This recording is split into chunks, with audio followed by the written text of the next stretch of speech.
Now, this article, which exists in the Oxford Handbook of Philosophy of Economics, is basically not a preliminary, but it is a preliminary in a sense, but it is rather, it has an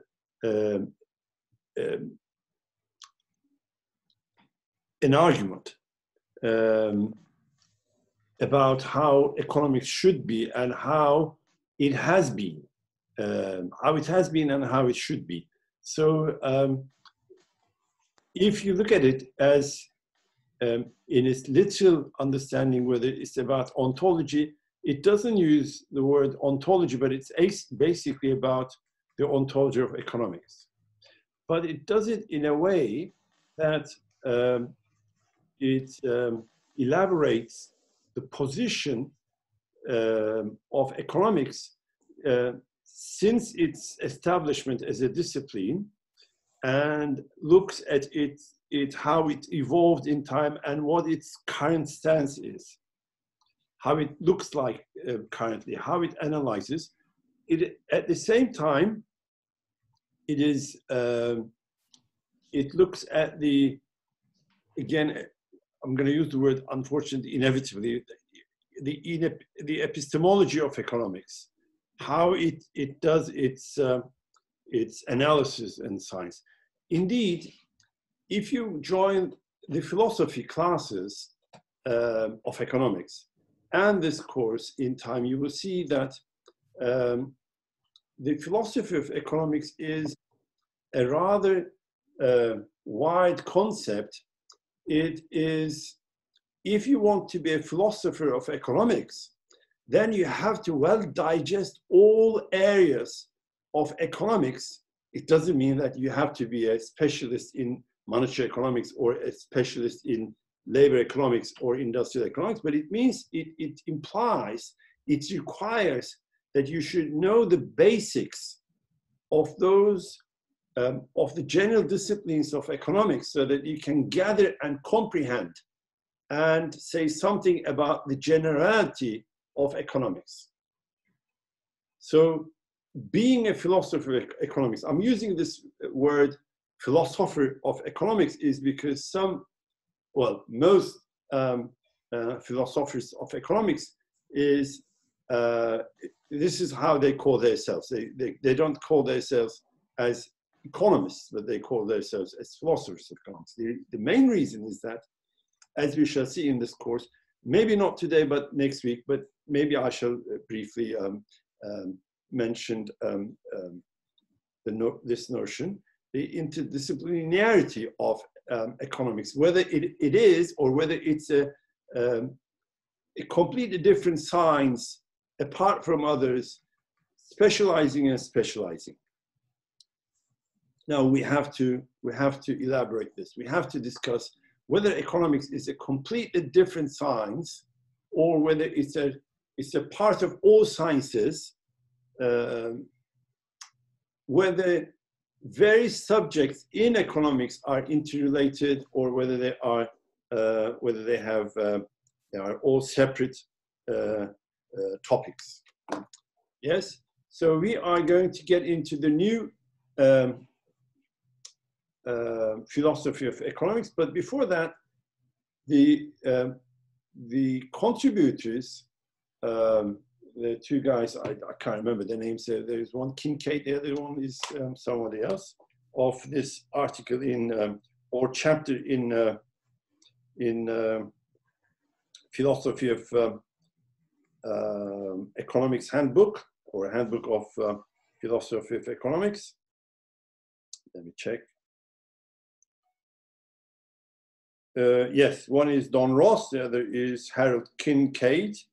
The article is Introduction to the New Philosophy of Economics in the Oxford Handbook of Philosophy of Economics. Now, let me start with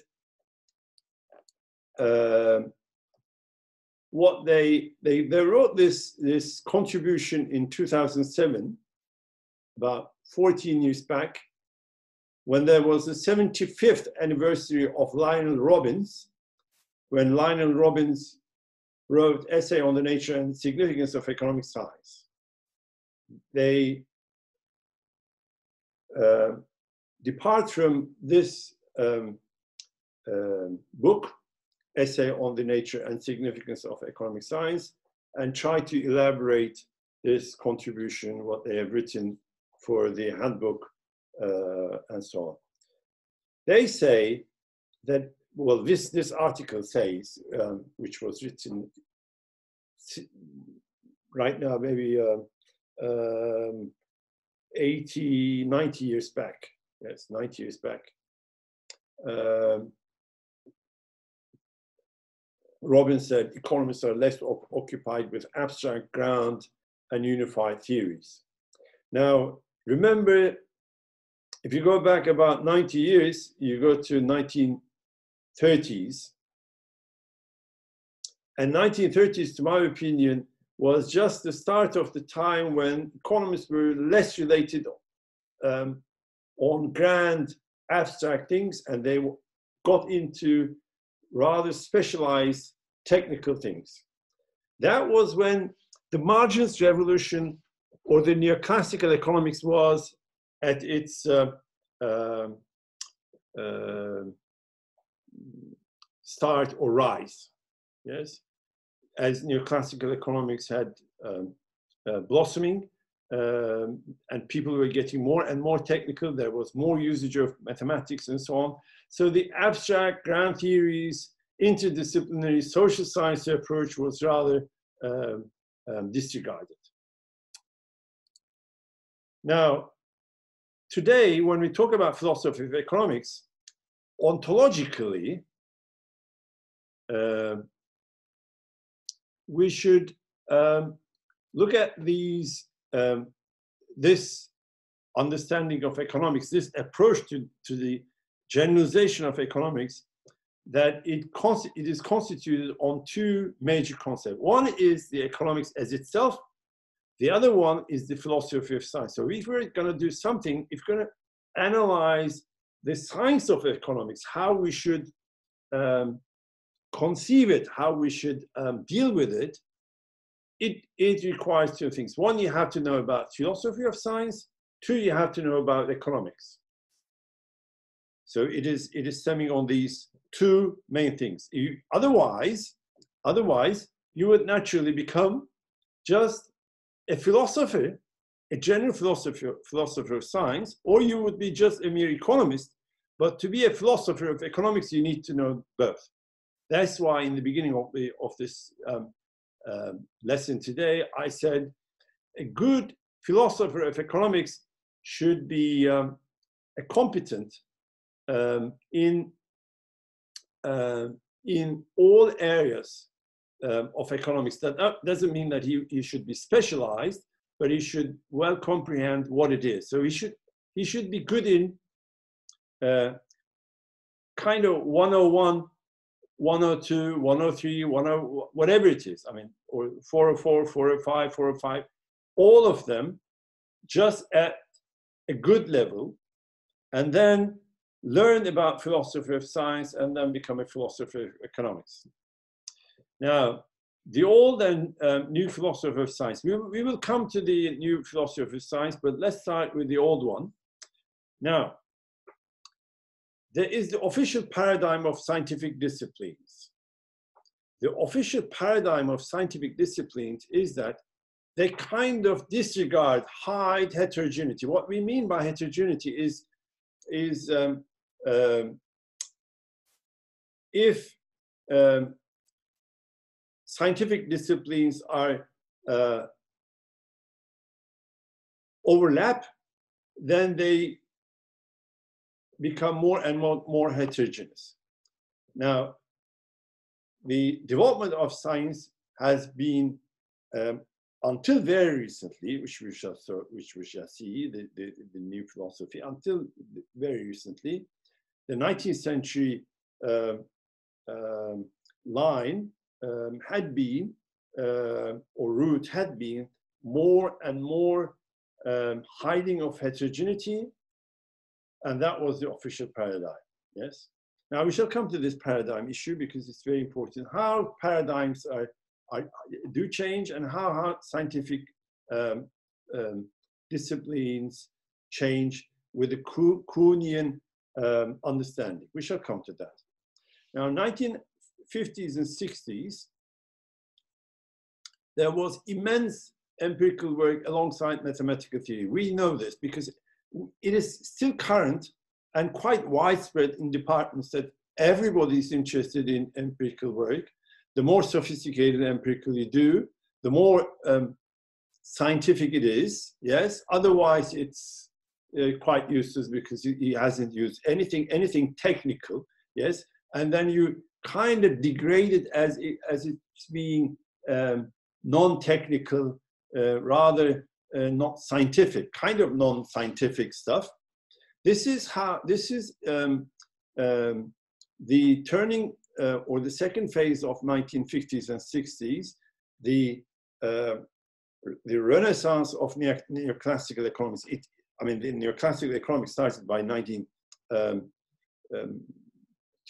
and 40s, yes, but then it had its renaissance by 1960s by mathematical development, and microeconomics on proving theorems by the ambition of generality. Now, this statement is important because what is microeconomics is about? Microeconomics is about the behavior of agents, consumer or producer, and their behavioral patterns are generalized, not by, in microeconomics we're talking about, not, and we're talking about the old version, don't you forget it, how it evolved. They were looking at it and they were trying to prove certain theorems in their behavioral patterns and how it was merging to an equilibrium, a partial or a general one. That was microeconomics, what microeconomics was about. So the entire thing is not experimental yet, not game theoretical yet, and all the mathematical models were towards proving theorems, where agents, consumers or producers, were behaving towards or away, but generally towards, as it's a theoretical model, a general equilibrium or a partial equilibrium. Now, this formalization was very important because the consistent marginal models of consumer and producer behavior. Now, as I said, the consumers and producers as agents in the model, and the margins models are partial equilibrium models where you try to deduce mathematically towards an equilibrium. And they have to be consistent to derive a theorem. And this is the formalization of it. This is how microeconomics or neoclassical economics is formalized. Now, the Arrow-Deborah-McKenzie model had certain assumptions like convexity of demand, constant returns to scale, and thus they were reaching to equilibrium between supply and demand. They were assuming that there was an equilibrium somewhere, an ideal equilibrium, which economics should converge into as long as there's convexity of demand and constant returns to scale, and that all their GE modeling was towards that. Now, the first theorem of welfare economics was every general equilibrium is parity efficient. You know what parity efficient is. There is no better point, unless somebody's worse off. And the second theorem of welfare equilibrium is every equilibrium can be brought about price mechanism. Can be brought about by price mechanism. So it is, the second theorem of welfare equilibrium is, the first one is parity equilibrium. The second one is the mechanism is through the price mechanism. Now, don't you forget that in economics, there are two important concepts. One is equilibrium, the other is price variable. Now, equilibrium is about prices, and the way you reach the equilibrium is via prices. Yes? Now, that's the main variable. That's the main instrument. Yes? So there are two theorems of welfare economics. One is welfare equilibrium, the other one is welfare economics, but altogether they're the same. Now, the core set of assumptions about philosophy of science, let's come to this. There are four things we should talk about, four assumptions of philosophy of science. One, theories are central content of science. So without theories, you couldn't have science. Theories are essential. Two, theories are composed of universal laws. Now, I shall come to them one by one, but let me go over it so that you understand each item a priori. You have theories. Without theories, you can't have science. Now, theories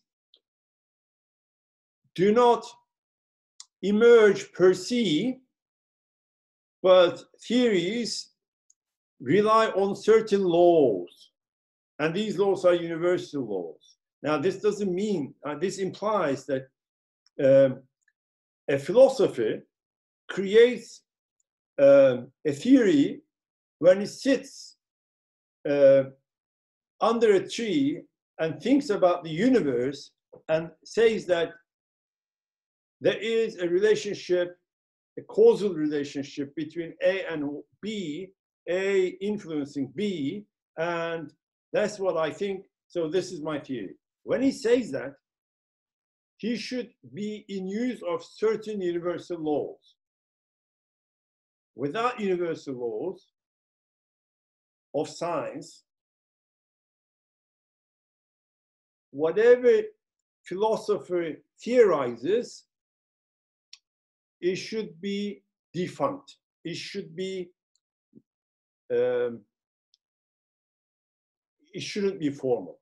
It couldn't be verified on an ethical basis in the meaning of science. When I mean ethicism, we talk about the philosophy of ethicism.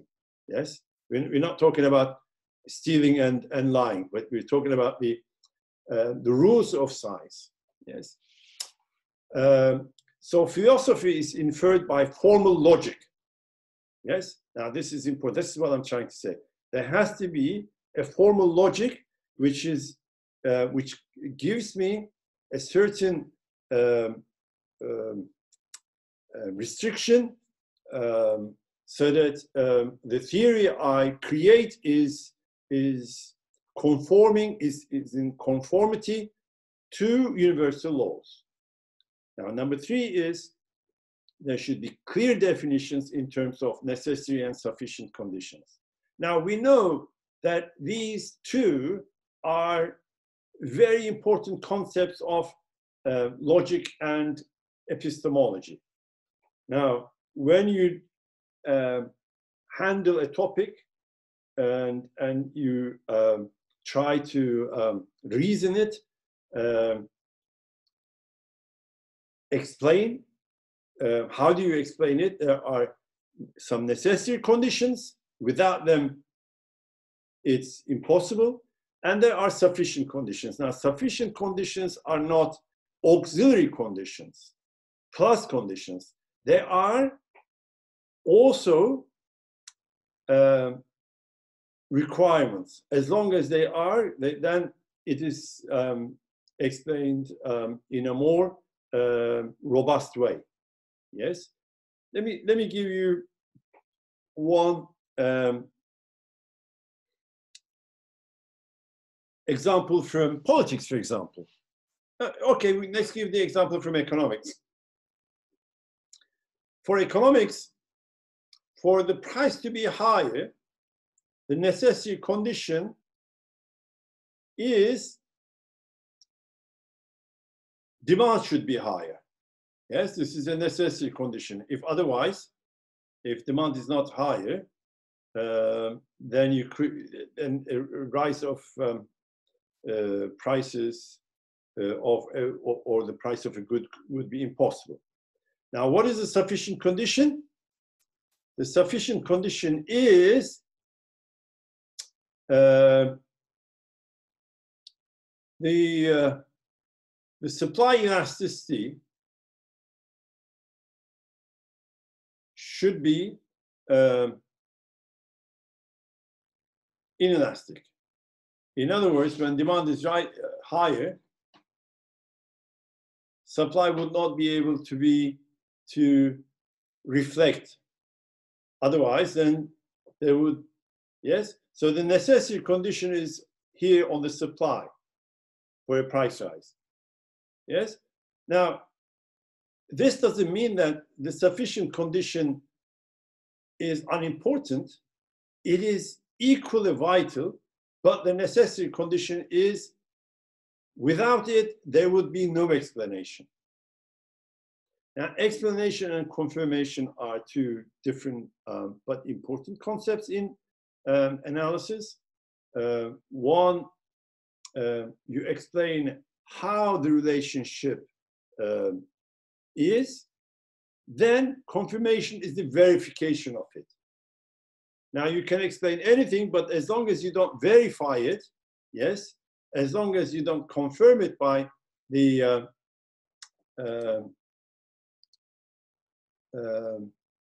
by somebody else's or by an experiment or by any empirical verification, it doesn't hold. Number 4 is, as I said, explanation and confirmation. This concept has a logic. It is not illogical. They conform to universal laws. Any explanation should be within the formal logic, and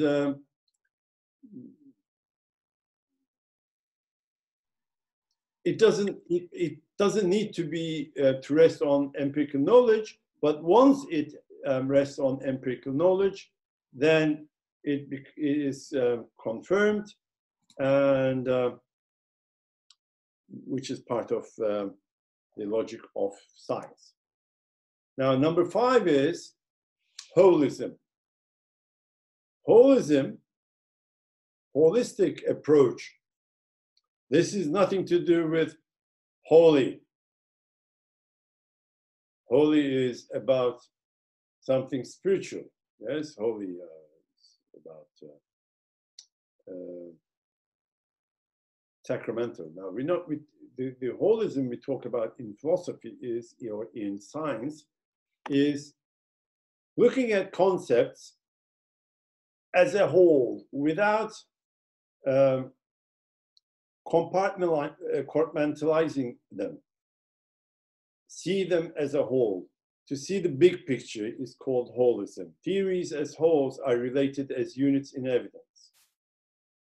Very important, yes, to see everything as a whole, and then to see the big picture, and then get into comprehension of topics is very important. Now, logical empiricism in this case, within holism, how do we place it? How do we cite it? You can look at Quine, and much later Thomas Kuhn and Imre Lakatos. They say that logical empiricism does not contradict with holism. It is part of holism. It is just the confirmation part of it, how you deduce to results and then combine it again with the big wholes. It provides you the evidence for the wholes. This is how Thomas Kuhn and Imre Lakatos of LSE looks at philosophy of science. Now, number 6 is demarcate scientific theories from pseudo-scientific accounts. Now, scientific theories and pseudo-scientific accounts is important to discuss in the sense that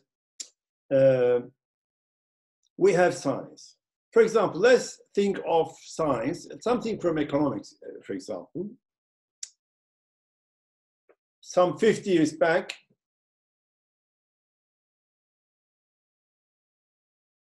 management was a very minor topic of economics.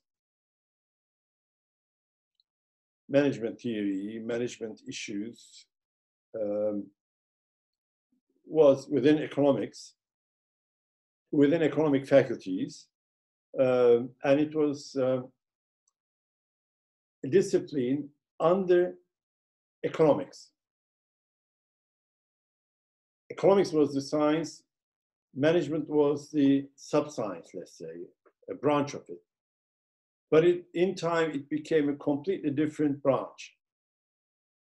Now, when we talk about scientific theories and pseudo-scientific accounts, we don't mean such a divergence from a general discipline. We talk about something which can be contentious, which can be discussed whether it is science or not. Now, we talk about that, yes? For example, immunology was a sub-branch of internal medicine.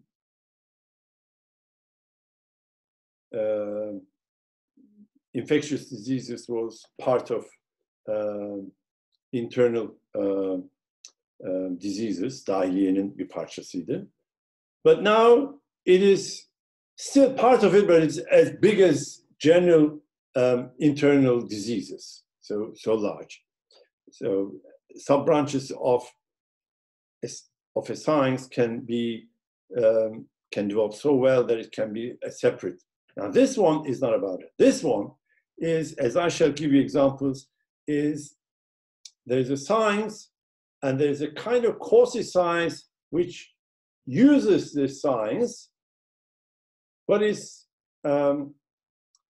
when you look at the ethical formality of it, it may not be as pure science as the former one. Well, I shall give you examples so that you will understand it best. I think a very good example is astrology, which is given in the article anyway. So number 7 is, to what extent is social sciences are real sciences? Now, this is the most historical discussion point about social sciences, whether it's science or not. Philosophers say, generally speaking, that it is science, because they say that all the criticisms which are forwarded towards social science, that it isn't proper science, it can be forwarded towards other disciplines of science, including the most physical. Seems that the most concrete one as physics, because in physics, the most important, the most important is wrong. Many areas are very abstract. Yes, I mean, if you're thinking about physics, the most well-known is quantum physics. Quantum physics is absolutely abstract. It's just mathematical derivations. And there are concepts. I mean, think of the very famous physics concept as black spot. Yes? It exists in economics too, because we use it in general equilibrium theory. We use a lot of things in equilibrium theory from physics. And don't you think that all the abstract concepts in economics is about economics are peculiar to economics? No, they also exist in physics. Think about physics. I mean, theories, contentious issues, undecided topics, results which contradict. They all exist in all disciplines. So you can't blame social sciences that it isn't science or real science. Although, let's accept that we economists, we believe that we are not social science. We are different. Why? Because of our technicality. We are more technical. We use more mathematics. We use more science. We use more computers. We use more econometrics. We use more statistics. The statistical models, which we implement in economics and call them econometrics, are rather more sophisticated. And we develop all these econometric models as ourselves, not statisticians, but we develop them. We develop procedures, how to get rid of various problems. And with the provision of high frequency data in today's technological development, where information is more available in all areas, you can do more sophisticated econometric models, real-time models, dynamic models, put all the stochasticities into the models, make it dynamic, stochastic, general equilibrium, but still the equilibrium concept is there. Now, although what we do study here is crucially important in understanding the general philosophy of economics, I do believe that a very important book is written by Frank Hahn, late Frank Hahn. I had met him in Yale, and he was, to me, one of the most prominent names in Keynesian economics, where he wrote the book on equilibrium. Try to find that book because that book had illuminated a lot of things in my mind, that economists had one tool in their hand and then nothing else, and it was equilibrium. And once you had that reference point, it is an abstract point. Maybe it doesn't exist, but by putting the concept equilibrium and try to reach everything into it, you get a tool. If somebody had said equilibrium does not exist and forget about it, then the complete economic analysis would break down. If equilibrium does not exist, if there's nothing such a concept like equilibrium, then what will economists do? What shall we do? Our entire endeavor is to put variables, especially prices, as I said, move towards equilibrium. Even if it doesn't exist, a hypothetical equilibrium makes us analyze, allows us to analyze. Otherwise, the complete study of economics would be defunct, would be void. So, the common features between general equilibrium theory and philosophy of science. So we have to come to general equilibrium theory. Now, highly general, highly abstract, unifying structures, independent of empirical research. Now, you remember, you have studied some microeconomics. In microeconomics, I'm sure you have studied the general equilibrium concept. Yes, the Arrow-Debreu model and so on. And there, remember that it is highly abstract. It has a lot of assumptions, a lot of unrealistic assumptions, otherwise the mathematical model would not work. Although mathematics is restricted in the sense that although it may be technically non-linear, but it is linear. Yes. Although you try to make it dynamic, again, it's static. This is hard to explain to you, but because what you do is you can cover a short period of time with mathematical modeling. because you can't put all the variables into the model, otherwise the model would be so big. So for simplification, all the time they write for the sake of simplification, yes, they simplify the model. They try to reduce the model. Remember, when you study advanced macro or advanced micro, you try to simplify the model by inserting this into that, yes, by substituting into this and that, trying to get rid of some variables, make it a reduced form, yes. Once it's a reduced form, why is it, does it have any validity? Yes, it does, because it's short term. If it was very long term, then the model would be too big and you can't simplify it. You can't reduce it. So it's highly abstract, highly general model.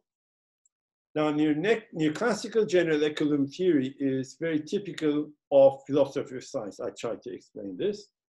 I don't know why I wrote logical empiricism twice, but I did. Probably I should talk about it twice. Okay. Now, the book or the article adores two people who are crucially important, according to them, in philosophy of science and philosophy of economics. Now, let me tell you one thing. The current philosophy of economics is underheld by economists. It could well be underheld by philosophers. The reason is quite understandable. If you are not an economist by training, but a wide-angled economist, what I mean wide-angled, who has a wide vision of economics, a well-digest of economics in most areas, then it is quite difficult for that economist to be a philosopher of economics.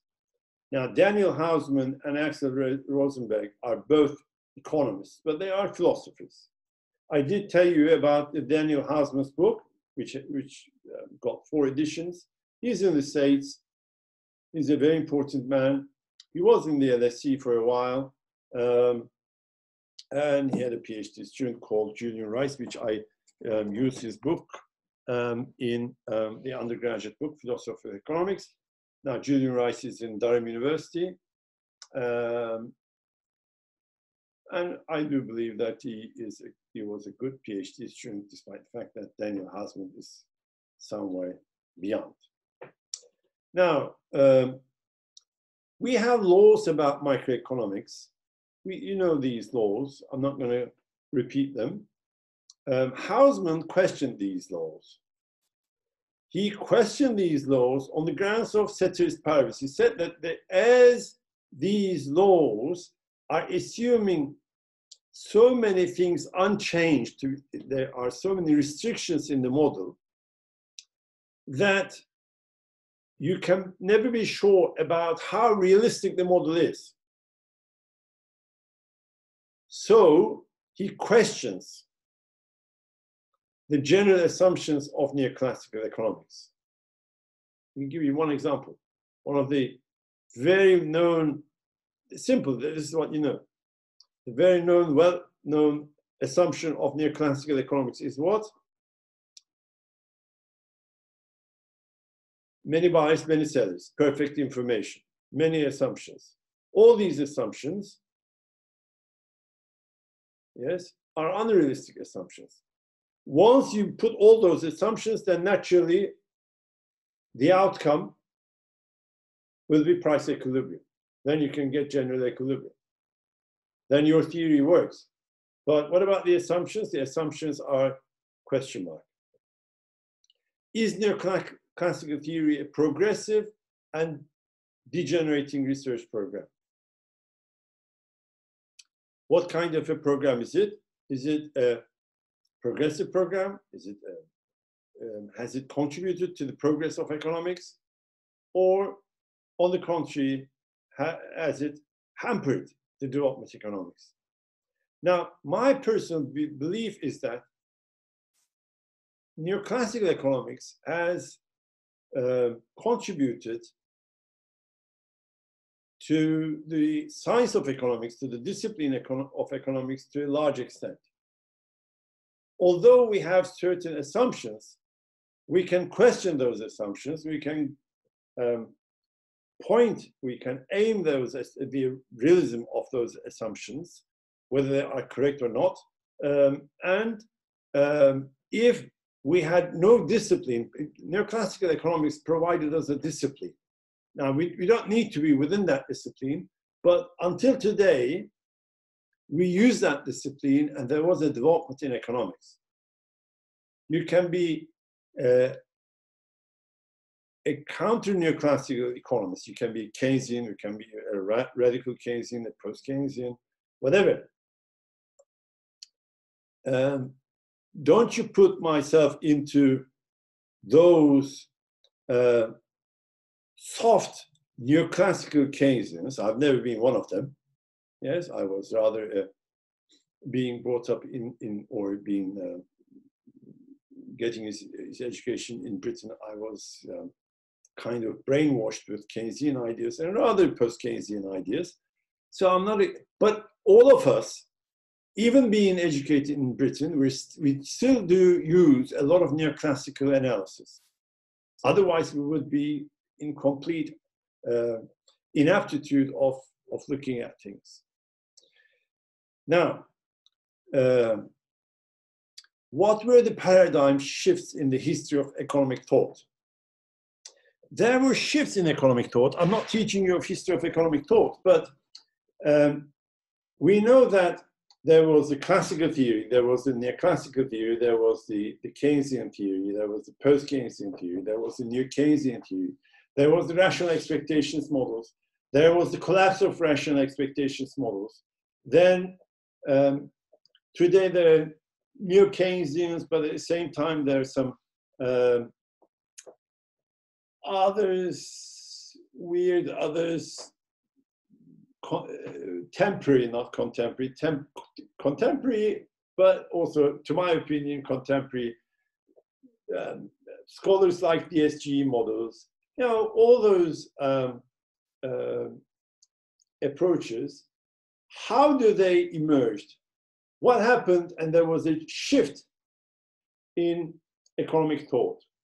Now, Kuhn says that the shift of the paradigm causes a change in thinking. Yes? Now, what was the Kuhnian paradigm shift? Let me give you one example, which is a very good example. 1930 crisis, the 1929-1930 crisis. What was the result?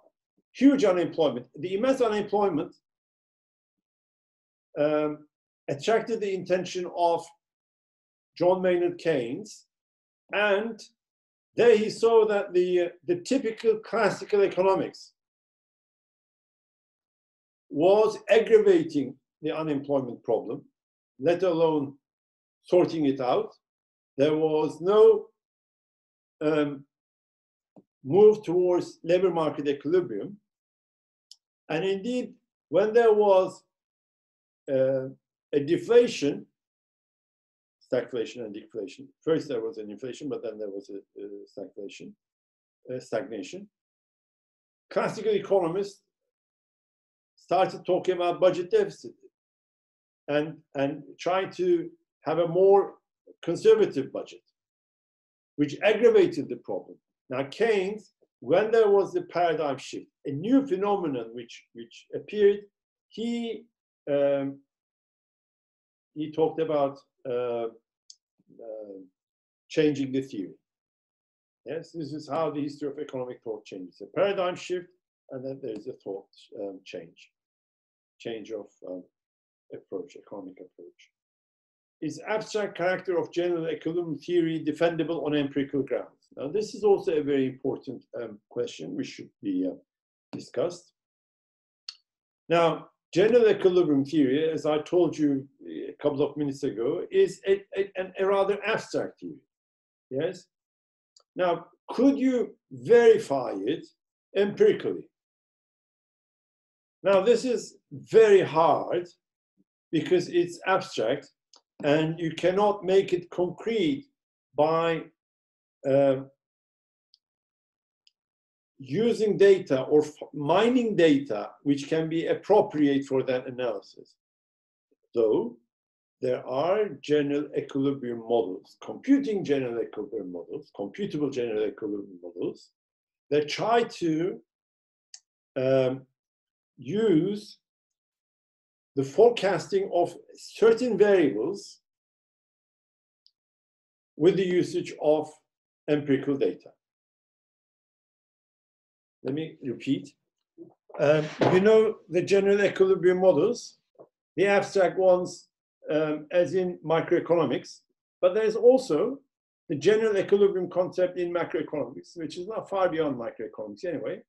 You take that general equilibrium model, like you write it, the general equilibrium between income and output, yes?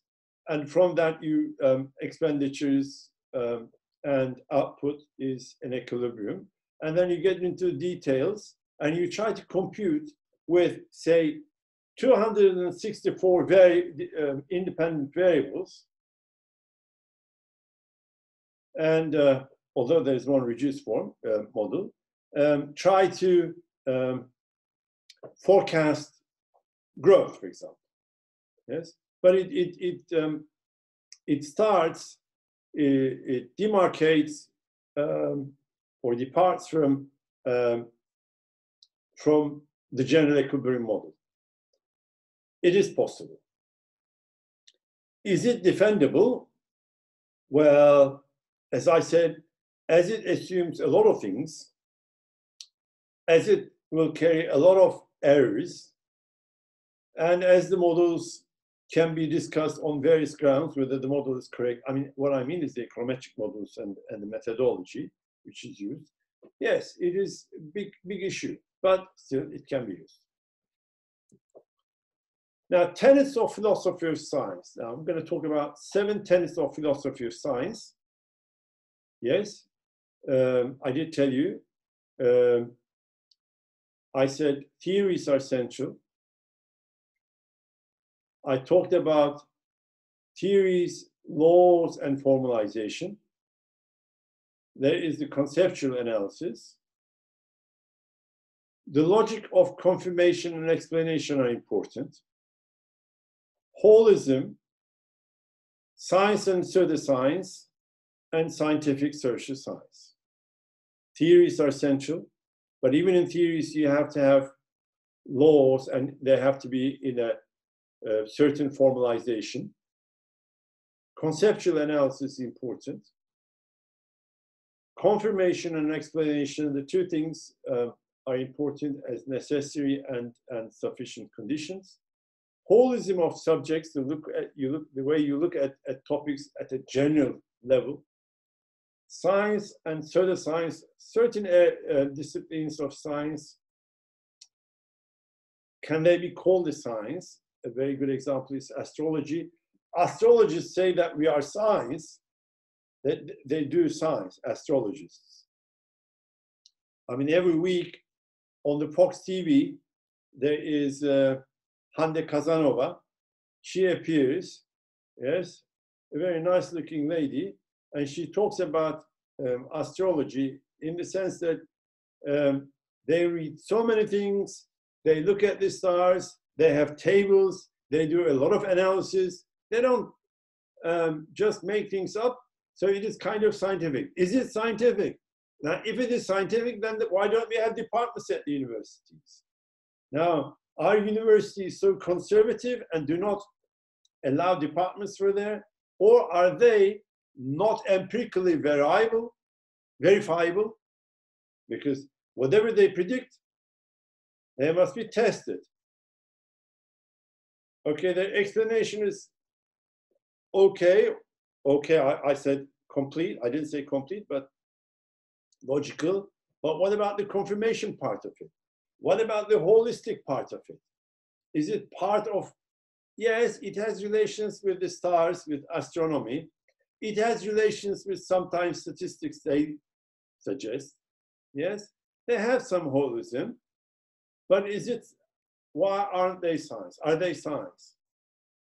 Yes. Are there any laws within astrology? No, there are no laws. They believe that there are laws, but those laws are not universal laws.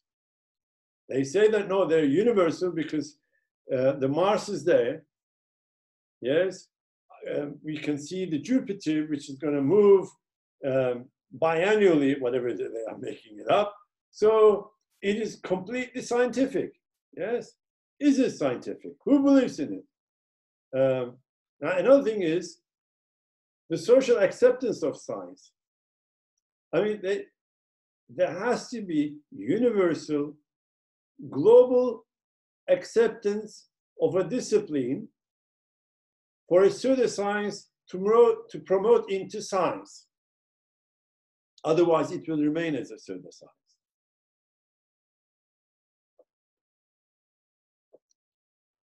Now, start with the theories, okay? The tenets of philosophy of science. Theories are essential, we said. Now, one example, genes play a central role in biological explanation. Correct. This is a theory, and we verify, we say it's correct. For example, for models of quantum damping, physicists use mathematical theories.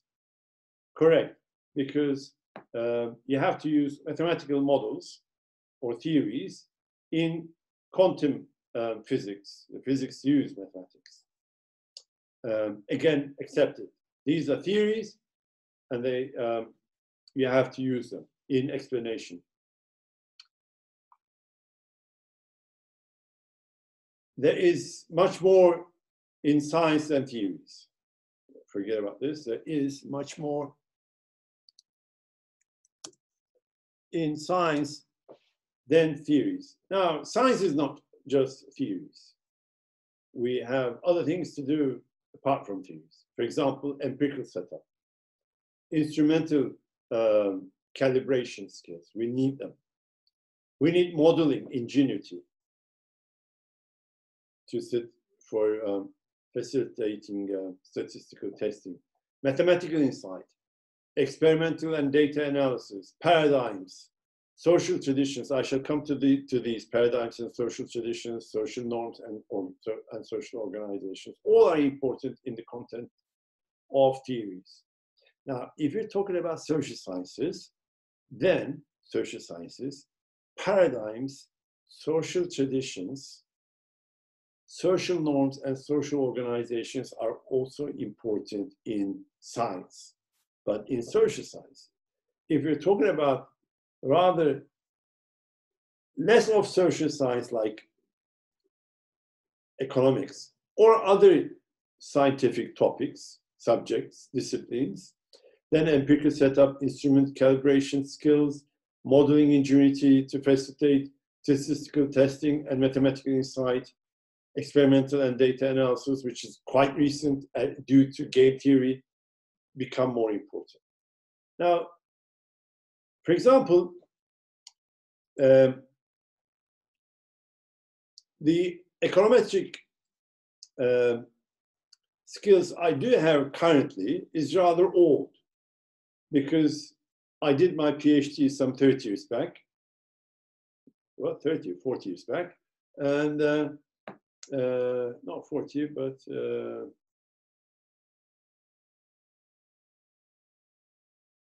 33 years back, yes. My PhD. Yes. And so they're quite old. And since then, yes, I did use econometrics, but I never went to econometrics courses to brush it up. So all the econometrics I use is rather old. It doesn't mean that I know nothing about co-integration, and co-integration is rather old, again, 1990s, or wavelet, or I know very little about neural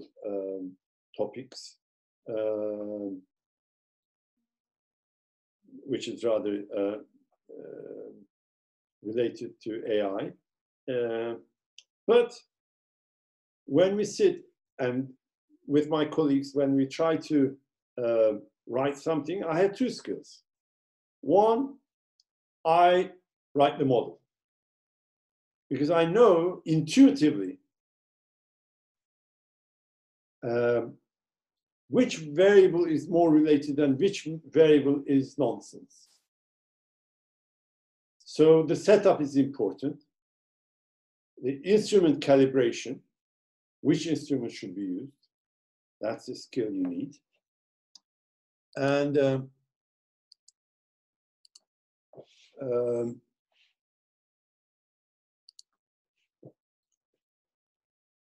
the statistical testing is rather computable.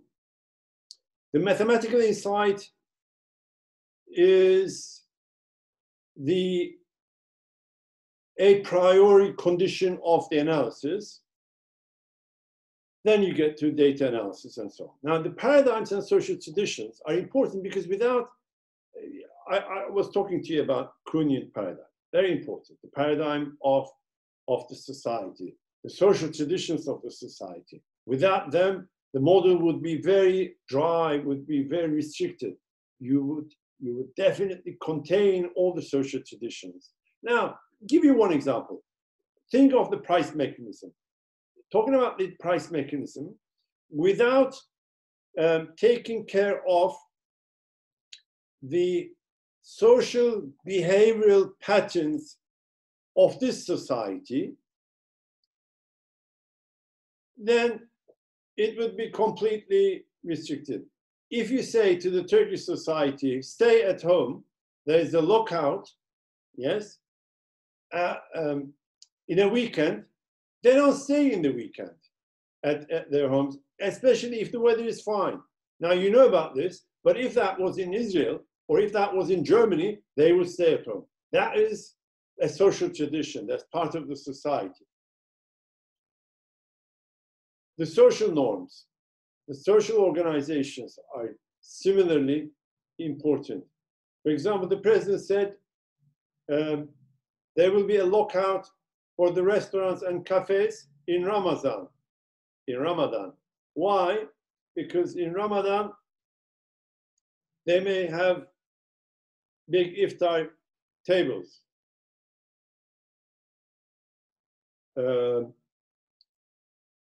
What about current? No, he said he used the social norm. He used the social organization. So the results of certain measures against the pandemic is peculiar to each society. So theories are essential. Without theories, you can't have science. Yes, the first tenet of philosopher of science, tenet is the rule, means the rule, the rule, which you have to comply. Of philosophy of science is theories. The second one is, I did tell you, theories, law, and formalization. I do find formalization as very important here. Without model structure, theories are not operational. Without model structure, let me put a comma so that you understand it better. What is model structure? A model structure is, there has to be a structure, there has to be a kind of, yes, a model structure. It has to have a structure.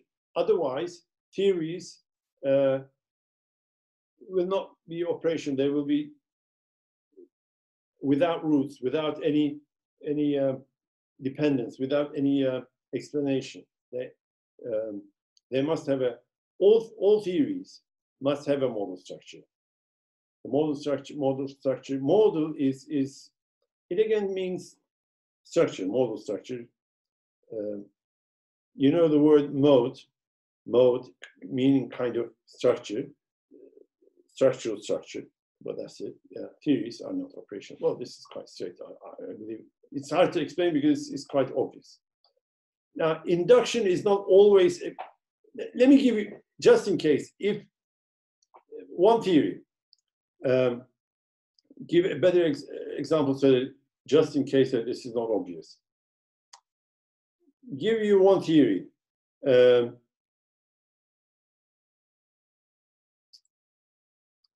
Which could be an example for this.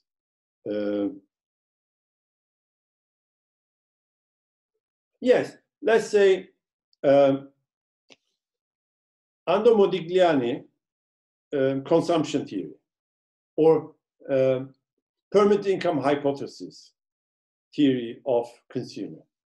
Now, the permanent income hypothesis for consumption implies that any income changes temporarily does not affect your consumption. Yes? Now, this dictum saying that permanent income provides consumption, or any change in the permanent income will bring about consumption change, is a theory, and it has a modal structure because it has a logic. It complies to laws, universal laws.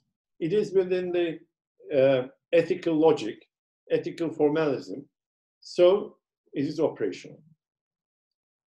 Induction is not always a means of theoretical analysis. A full quantitative analysis is good, but not always possible. Now, we did talk about deductive nomonological model in philosophy of economics, undergraduate level. There is naturally induction and deduction, which you also are being taught at maybe at your lycée education, which is quite predictable, quite understandable. And you know that there are two ways of analysis. You either have a theory, and departing from that, commencing from that theory, you try to look at phenomena, and you try to get data about phenomena, and then try to deduce from empirical things. And from that deduction, you can get into theorizing. You can put your theories with respect to your empirical observations. The other way is induction. Induction is you don't deduce, but you start from the already existing theory, and then you try to induce. But it's not always you don't need to have a one way. The best is to use both ways. Induction is not always a means of theoretical analysis, not always. A full quantitative analysis is good, but not always possible. A full deductive system with correct axioms and theorems is also not always attainable. So, as a full deductive,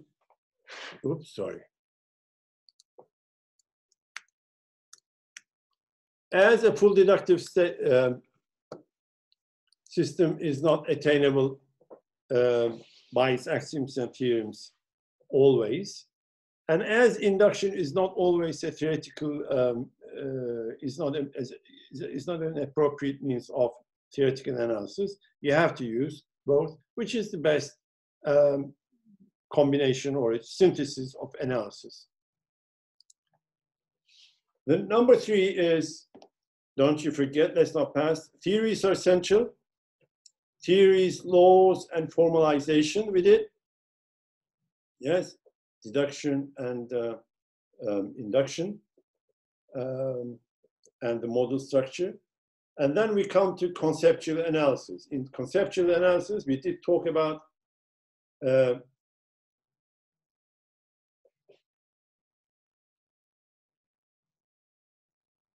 I hope this is correct. Let me check.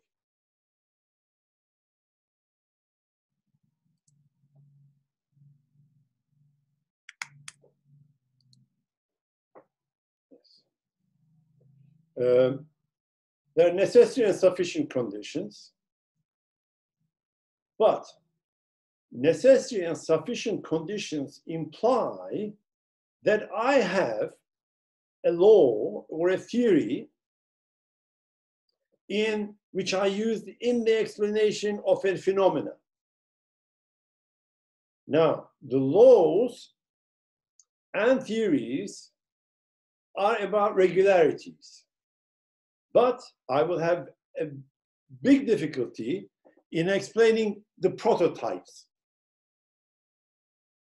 A prototype is a phenomenon which is so peculiar. So it doesn't have features, it doesn't share features which exist in the theory or the law. Does it mean that I shall not be able to analyze the prototype? The answer is no. I should again analyze the prototype. Not much of a problem, but I should not confuse them with other regularities in the universe. Another thing is, when you look at, this is about social research, who is the relevant group? I mean, I'm looking at a prototype. What is this group? The relevance of it? Is it, the thing I'm looking at it, is it an exception or is it a case or is it amongst the regularity? So while I look at the relevance of it is important and I have to find out. In philosophy, there are two kinds of concepts which are used. One is reality. Sometimes they use reality. Sometimes they use phenomenon. They're not the same, but you can use both. A reality is, everything is a reality, yes. If you're dealing with non-fiction, then it's not part of philosophy because it's fictions. It has to be a fact. It has to be a reality. That reality doesn't need to be concrete. It can be conceptual, but it has to be a reality. A phenomenon is a reality which is rather a concrete one, and for us to understand the reality, we have to specify the features of that reality, whether it's exceptional, regular, prototype, and so on. Relentless pursuit of new ways and new observations of modeling in philosophy of science beyond boundaries of epistemology and metaphysicism. I don't know why it's difficult in pronouncing the metaphysicism. This is correct.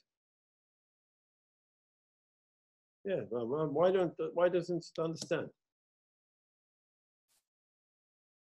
Forget it. Let's say ignore. Okay.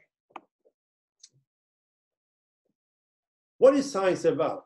Science is about relentless, not giving it up, yes, of pursuing, of the pursuit, or looking for the new realities, observations, trying to see the reality, and modeling all of them, what you observe. Yes, that's what we model in philosophy of science, and it is the beyond of metaphysicism and epistemology. This is the conceptual analysis of philosophy of science. Model new observations, new ways, beyond the existing boundaries of epistemology. Otherwise, there won't be any progress, and metaphysics. Number 4, the fourth tenet of philosophy of science is the logic of confirmation and explanation. Now, here we have a very important concept, hypothesis. Yes, we put the hypothesis in our analysis. We either confirm it or we do not confirm it. We say is well supported if all sources of error have been ruled out. In other words, all the other probabilities are ruled out, then we agree. Give one example. You all have studied, all of you have studied. How do we verify the correctness of something in statistics?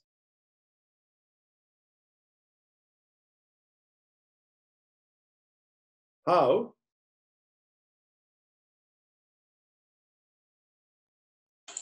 We look at p-value.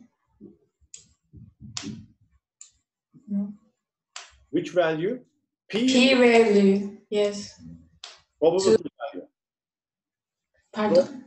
P or T? It depends on the distribution, actually. We can also look at f-value too. Yes, okay. So you look at the significance values. And what do you do with them?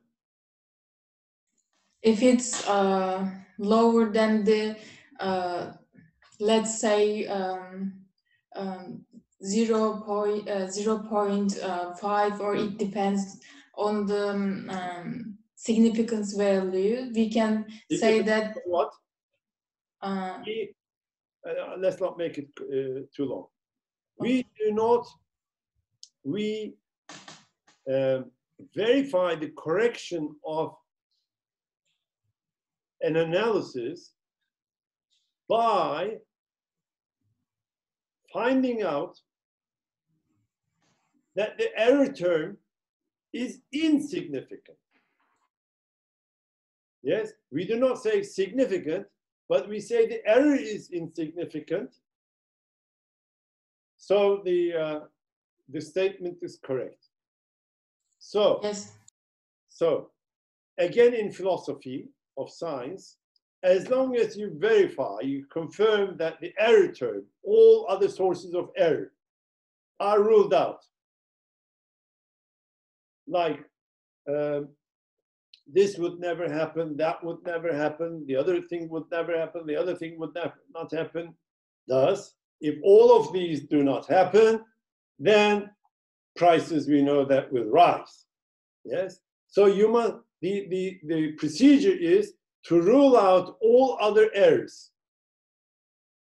Once you agree on this, this is the most important part of hypothesis correction or agreement or support of the hypothesis. The second one is if it's well supported by evidence. It is consistent with the evidence than any other existing hypotheses.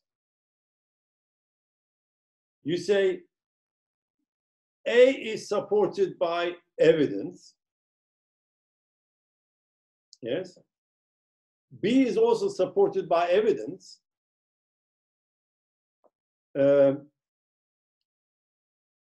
C is supported by evidence.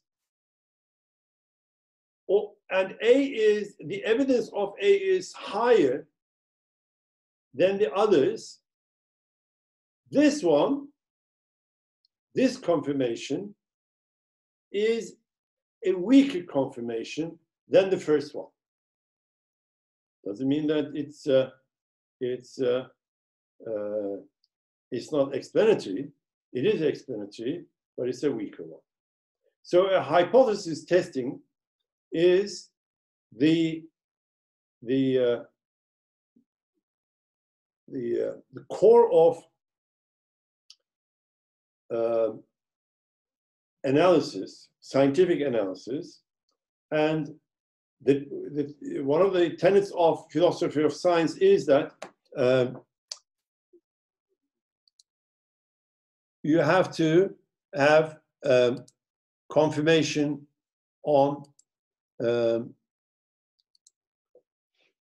confirmation and explanation. That's number 4. Number 5, holism. I did tell you that it's about looking at things at a macro level, combining everything in. Yes? Those who make science seem like unusually empirically pedantic philosophy are wrong. Pedantic, does anybody know the meaning of pedantic?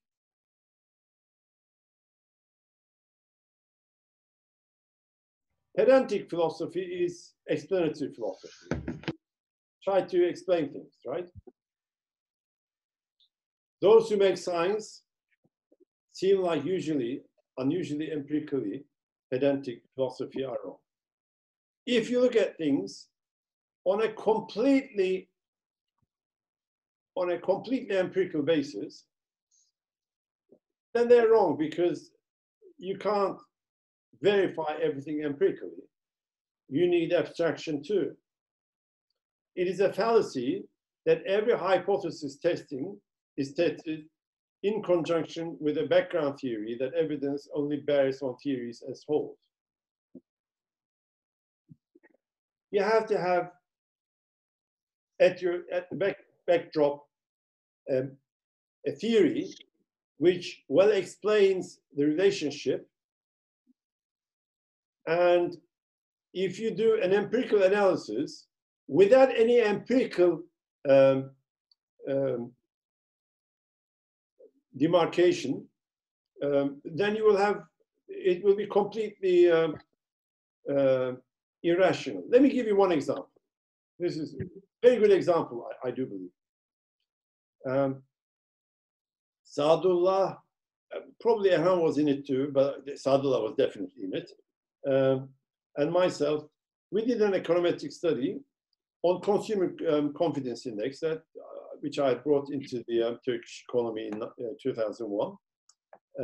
Then the Turkish Statistical Institute and Central Bank follows the same too. They have a different index. We have a different index. And we were doing this econometric work. And in the econometric work, Sadullah put gold prices into the analysis, which was a high frequency analysis with wavelet technology. And there was a relationship with the gold price and consumer confidence index.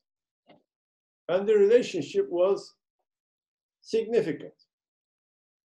But it wasn't in congruence of economic rationale. It was illogical, because when gold prices was going up, the consumer confidence index was I mean, we're talking about global gold prices. The consumer confidence index was going down. What relationship can it have? Consumer confidence index was going down when foreign exchange rate was going up, okay. When the stock market was going down. So it should have a converse relationship with financial variables, but the gold price should be exogenous. It has no relationship. But there was a relationship. Now, normally, intuitively, if you have a good theoretical background, you shouldn't put that variable into the model. Now, this has nothing to do with holism. Holism means seeing things as a whole and putting all relevant things in it. If you think that empirically it is relevant, then you can put. If you think that there is, you shouldn't start with a presumption that there can be an empirical relationship. You should start with, or you can find an empirical relationship, but you should start with the presumption that there is a theoretical relationship within a certain logical formality, and then put that variable into the analysis. Otherwise, then you can find the relationship between parsley and economic growth. And they can be significant. Maydanozlarla iktisadi büyüme arasında ilişki bulmak istemiyorsanız, leyleklerle kargaların sayılarıyla arasında döviz kuru arasında ilişki bulmak istemiyorsanız, then you should have, instead of being empirically pedantic philosophy, then you should have theory. I was in ODTÜ some 20 years back. There was a guy from ODTÜ presented a paper there. He was also working in the central bank. And the relationship was on the consumer confidence index and success of Fenerbahçe matches. Fenerbahçe wins a match, the consumer confidence index goes up. I said, this is scrap, this is bullshit. How did you come into this relationship? Well, I said, you see, it's a complex model, it is statistically significant and so on. Then I said, make another model. This time choose Beşiktaş or Galatasaray. I support Galatasaray. If you find the same relationship, then that means that it is completely wrong. He was embarrassed. He didn't like what I said, but he tried both Beşiktaş and Galatasaray. What do you think that he found? He found the same statistical result. So this means the model is completely wrong. Why? Because there is no theoretical explanation a priori before that empirical research. There has to be an explanation a priori to explain before you analyze something. You can verify. You can verify. You can confirm. But before confirmation, you must have an explanation. You see what I mean? Okay. Science and pseudoscience. I was talking to you. Is such a division misleading? This is a contentious issue. Some people say that there is no pseudoscience. It's all science. There is no science. If something is either science or not science. Well, I might agree this. As long as you do not put everything in science. I mean, if you put astrology in science, then I would say, no, it's pseudoscience or it's not science. As long as you have clear-cut lines which define what science is, okay, as long as. But if not, there is pseudoscience. Now, astrology, is it science? It's absolutely not science. I did tell you, you can't verify it. Well, we use statistics and we found that those who are Aries, especially in the beginning of March, when Jupiter is there, when the Venus is blah, they are more envious, or they feel more happy, or they are more virile, whatever. And they create all of those things. Are they verified? How do they explain it? There is no explanation. The explanation is random. Look at the star, look at the moon, look at the person's birth date. But there is no explanation. There is no logical explanation. Then it's not even pseudoscience. There's other science or non-science. Creation science. What is creation science? How did the first human being come to existence? Evolution or creation? Believers say that God created a man as a man. Evolutionary theory says that no, they evolved from a microorganism. And the most important stop was being a chimpanzee or a gorilla. So I was a gorilla maybe 1 million years ago, yes? My grandfather's grandfather was a gorilla. How do you feel about it? I don't know, but it's a good feeling. So this is a rather contentious issue. Which is correct? Well, it's a pseudoscience, it's not science.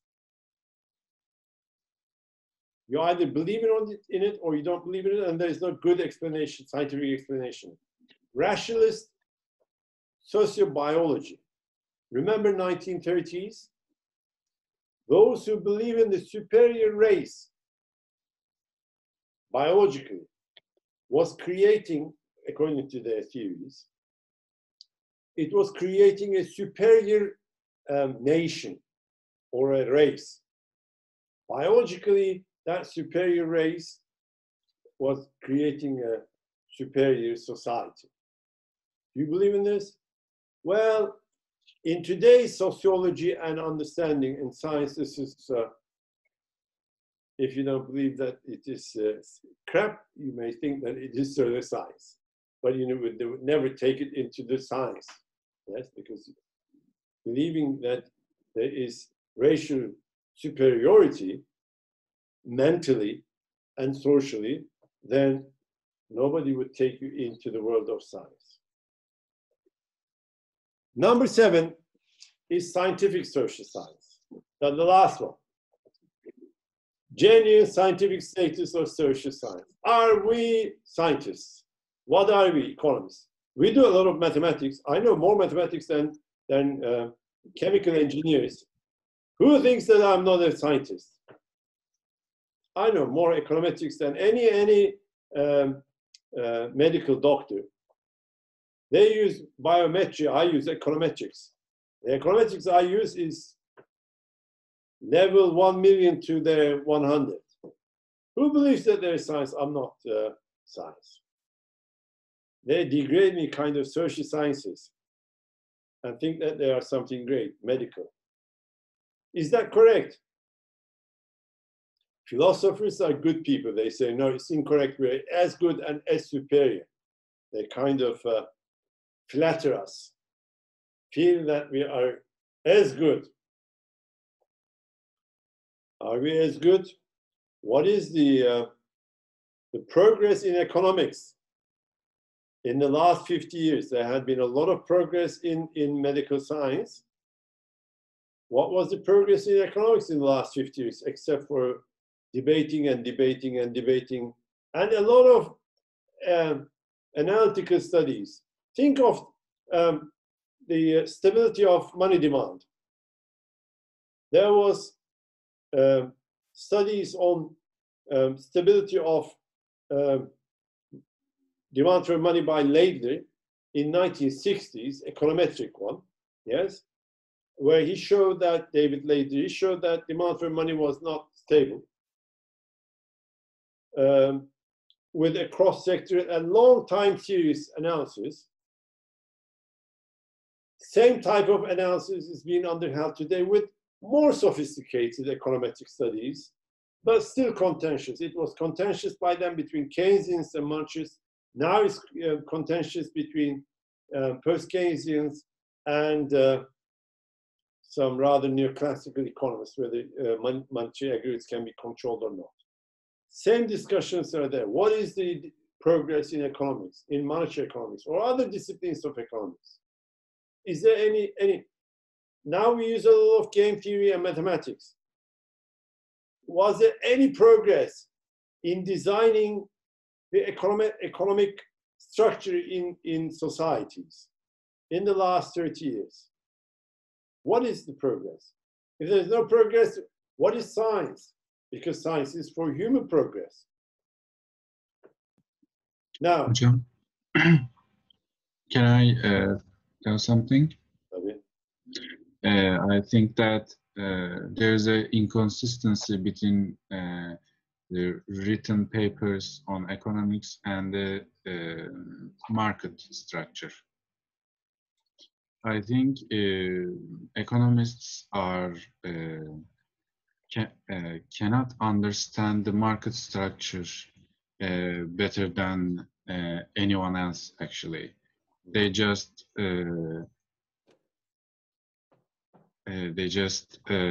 write a paper on something that is a special case, not the whole structure. I think. Yes. That's why I wanted to say. Exactly. This is what we said in the beginning of the lecture. We assume a certain market structure, and then we try our analysis. We have so many ceteris paribus, and they're not correct. But were you in the class when I was talking about Frank Hahn? No. No. Now, I am very much fond of him. I'm coming in a minute.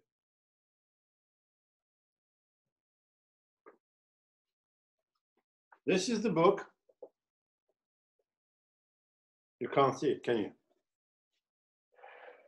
Can you see it? Evet hocam. We can see now. When I wanted to do my PhD, my father passed away before I was doing my PhD.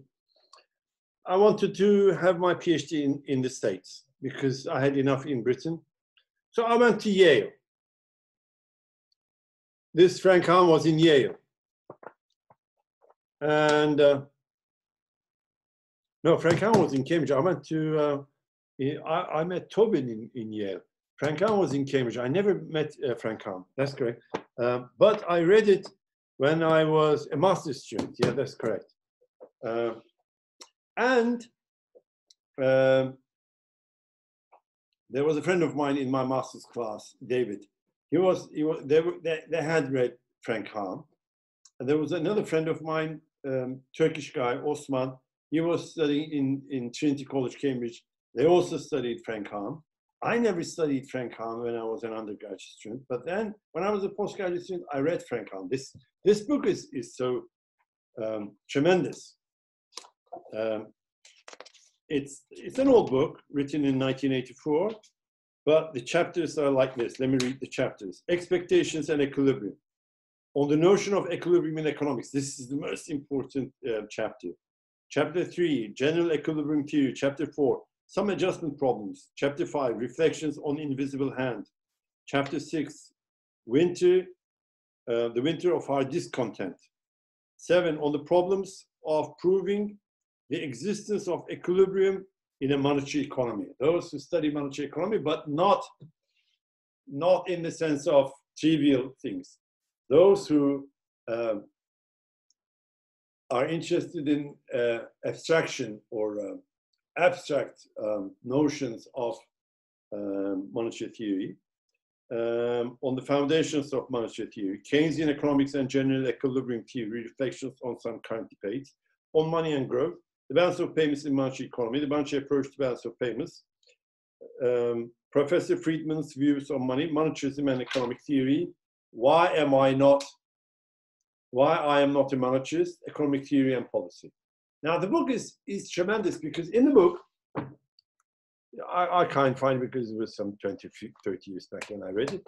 There was a part where he was saying that if the notion of general equilibrium had not existed in our analysis, now we're talking about the analysis, not the reality, but as an abstraction, it is a point where we take as a reference and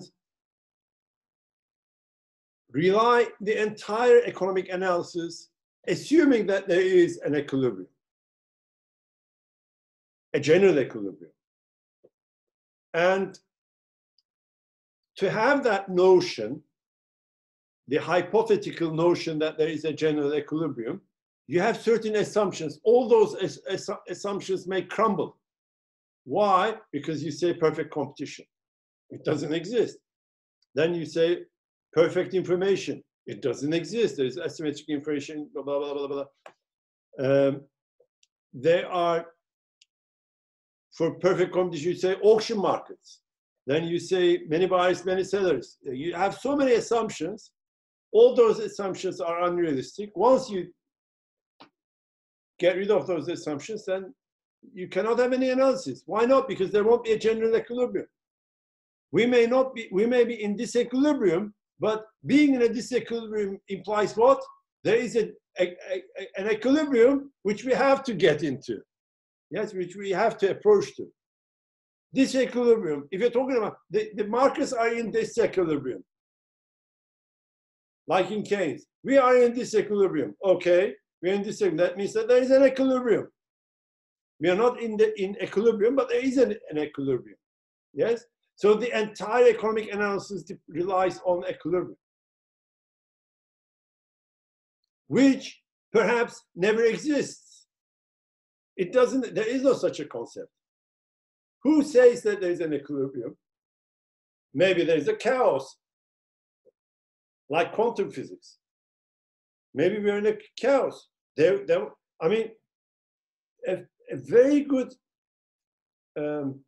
development in economics was about expectations. Now, the new behavioral economics, I shall be talking about this, maybe not this week, but next week I shall be talking about. Next week I shall keep talking.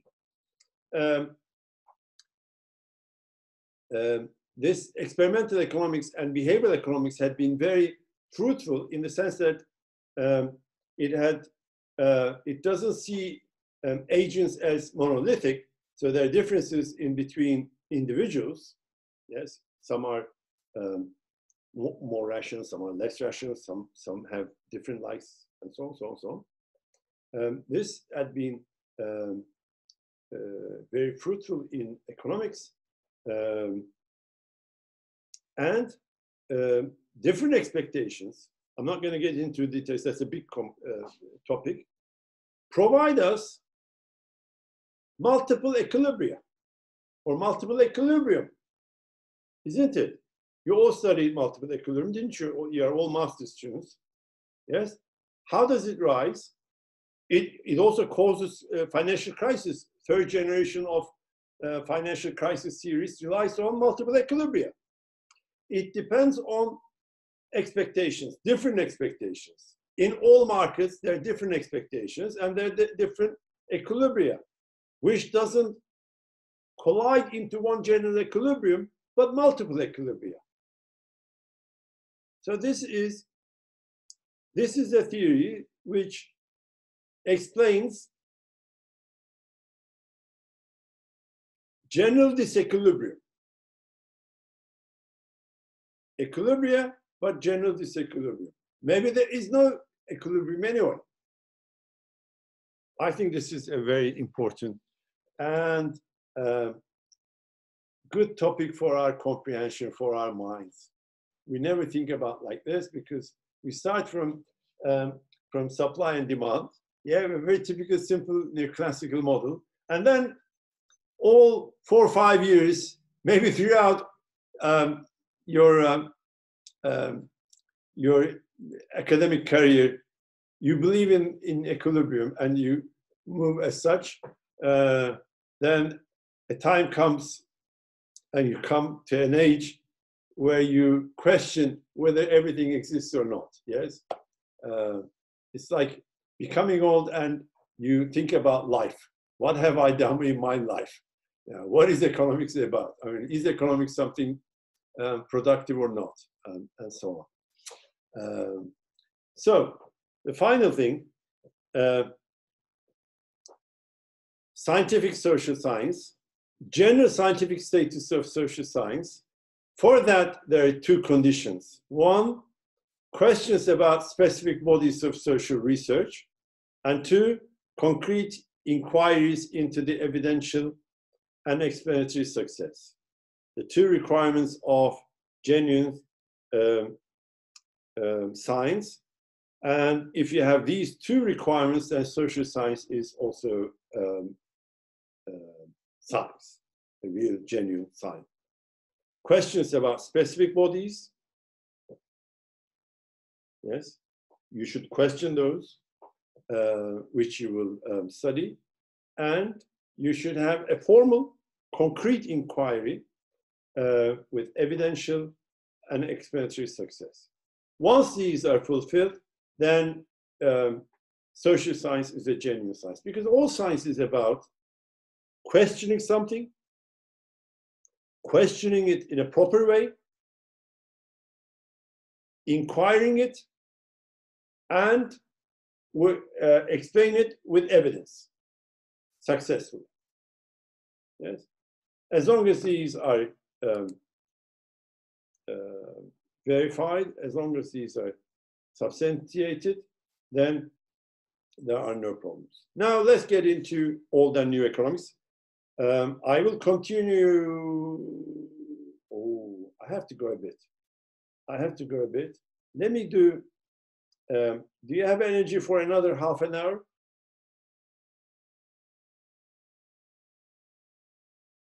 Yoruldunuz mu? Yani benim için bir sıkıntı yok. Ben biraz daha geç girdiğim için. İnci'ye sorayım. İnci ilk girenlerden. Ben daha devam ederim ama siz bilirsiniz hocam. Başka ilk giren, başka kim vardı? Devam edebiliriz hocam bence. Tamam, bir yarım saat daha yapalım da gelecek haftaya işim biraz daha kolay olsun, bitireyim. Ondan sonra devam edelim. Tamam. Dramatic expansion of modeling activities. Now, this is about old and new economics. We shall look how economics changed as a nature, as a study in time. Now, there are four important areas in the development of economics. One, development of massive computing power. You know this. When I was a master's student, I never used, although, okay, my undergraduate degree is not economics, it's economics and politics. But when I was a master's student, we had an econometrics course, and I had to go to the computing center, and there were batch cards. I loved it. I mean, right, it was a big machine without a screen, and in the big machine I was writing, and then it was punching cards. I was getting all those punch cards and giving them to the computing center. The computing center, the next day you should go and get the results. Yes, let me say it again. You used to write, give the cards that thick, this big, to the computing center's main desk. Then the next day you would go and get a sheet of results. Then, in the second year, in the economics department, there was 4 or 5 VDUs, we call them. Let's call them, in today's world, screens. On the screen, you will be able to write. You wouldn't get the results right away, but the next day. But then, towards the end of the year, they put printers and also VDUs, again using the mainframe, not PCs. And then when I was doing my PhD, there were Macintoshes in our faculty, and I did use Macintosh Apples in my PhD. Quite good. Probably probably as good as my first mobile telephone, not this year's mobile, but probably as good as my first mobile. But the massive development in computing naturally developed an area of empiricism, and especially now it was, who was asking me yesterday?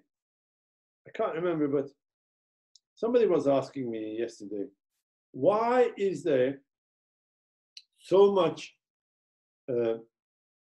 development in monetary economics, but less in microeconomics, for example? Monetary economics and financial economics. Why? The reason is quite understandable. I was talking to Pınar. Yes, Pınar Deniz. Why? I mean, she did her master's with me on monetary economics. Then she kept on money, macro, and so on. What is so special about money, macro, and so on, which makes it so popular? High frequency data. I mean, could you find hourly exchange rate? Yes. Could you find hourly national income? You can't find daily. You can't find monthly. So, if you want to use advanced econometrics, then you should get into finance. Real time, high frequency data. Do as much as you like. Be artistic as much as possible, right? Yes, you can do all kinds of sophisticated, technical, artistic mumbo jumbo in this area. The second is the rise of game theory. I do believe that it's very fruitful. It is rather theoretical and it needs a lot of mathematical modeling. The third one is increasing integration of empirical research from other disciplines, which I call, and the book calls, interdisciplinarity of economics. Should economics be interdisciplinary or as it is, and be refrained from all other disciplines? I mean, there is an inferiority complex of economists, generally neoclassical economics, that they should use very little of sociology, for example, very little of philosophy, but use a lot of physics, use a lot of engineering concepts. Why? Because they want to look more scientific. The more quantitative you are, the more scientific you will be. Really? Then what about Kant, who was a German philosopher? Was he not a scientist? The trivial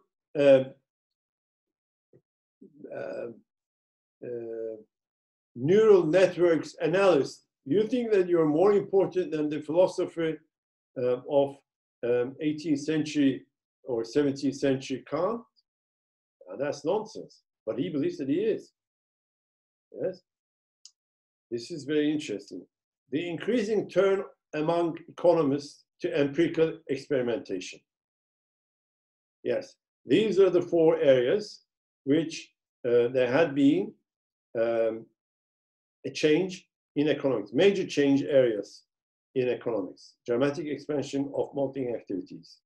Now, I did tell you about the paradigm shift in the Kuhnian sense. You know Kuhn, the important philosopher or philosophy of science, how there was a change in the philosophy of, how there was a theory change in science. He connected to this to a paradigm shift. If there's a paradigm shift, then there's also a change in the analysis. So, semantic formulation of theories. What is semantic? Does anybody know the meaning of semantic?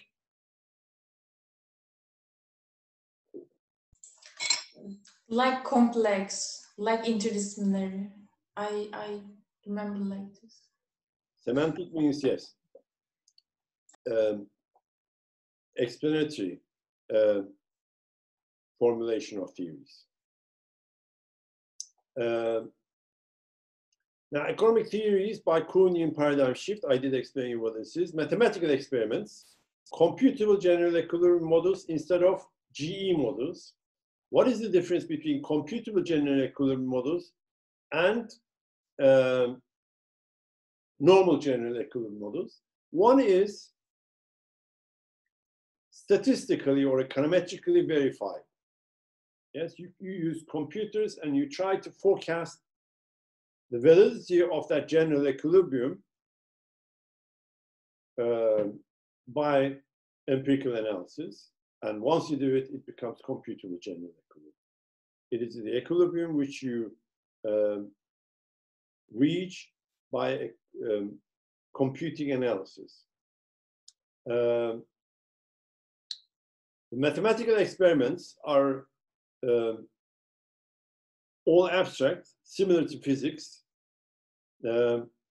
As I said, don't you think that physics is something concrete? Although the word physics is physical, it means that you can grasp it, you can touch it, you can see it, and so on. But physics in the last, since the Second World War, has become something very abstract because they are interested in the cosmos.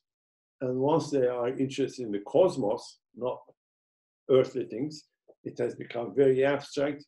And they're dealing with, again, with concepts like nutshell, black holes, black spots, chaos, those topics, which exist in the general equilibrium analysis of economics. Now,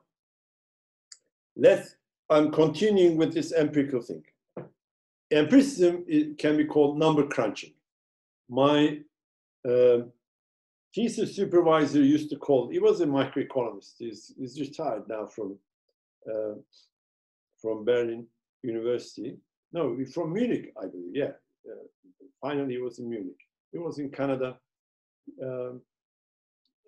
He was a very good economist who took both Braque and Bülent to Canada on my pleas. Braque is in Boğaziçi now. Bülent has just retired, and so on. Where he used to call this kind of thing GIGO. GIGO means garbage in, garbage out. You put all the garbage data in, you take all the garbage data out. What is the relevance? You don't know, but it's good. A lot of computing, a lot of data, a lot of results. So what? Who knows? Any major change in economics or economic dictum? Not much. The development of massive computing power, quantitative representation of qualitative and empirically richer understanding. You need this. You need quantitative representation, or do you need qualitative and empirically richer understanding? My opinion, don't you confuse or misunderstand. My understanding is a good economist should be good in mathematics. That's definite. Yes, this doesn't mean that he should be a mathematician. This doesn't mean that he should solely deal with mathematics because he's not a mathematician, but he should be good in maths. That's it. I mean, if somebody bad in maths, you can't do it.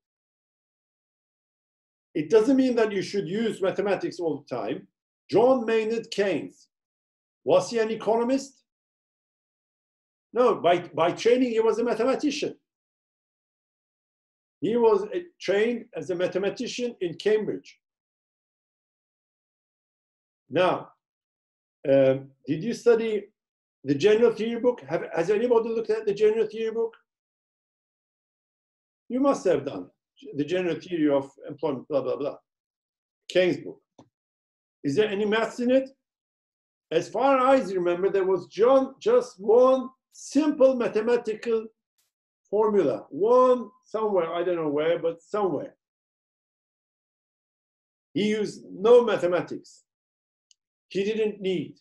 If need be, then you can use. If need be. Yes.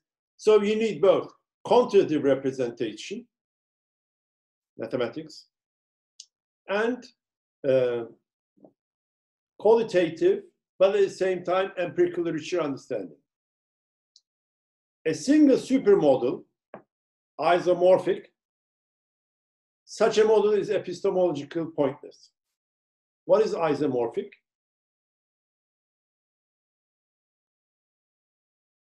Rebi biliyor galiba, elini bir yere attı.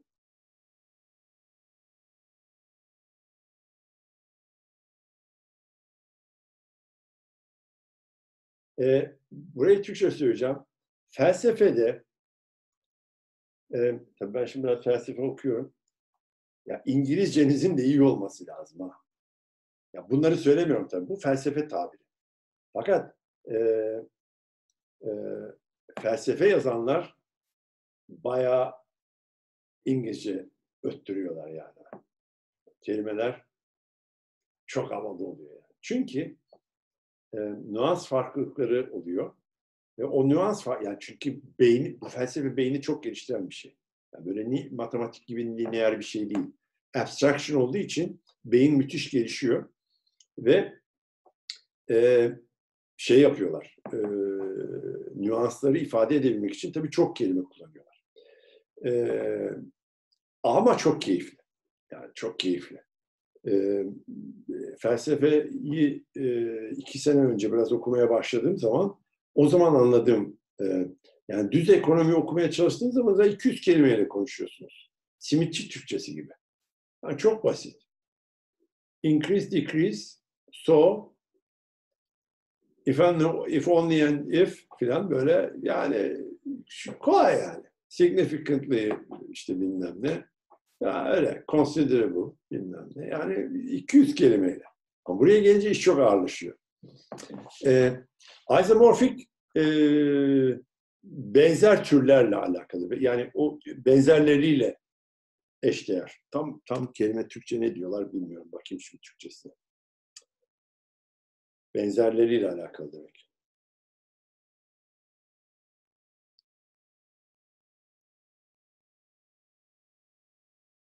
Yazmadı. İyi yazmadı.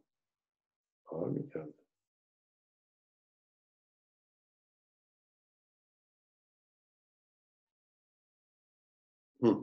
Bu izomorfik dedi, yaktı bizi ya. Var mı bir sözlüğünüz oralarda? Isomorfik benzerleriyle eşdeğer varmış, çıkarabilir belki.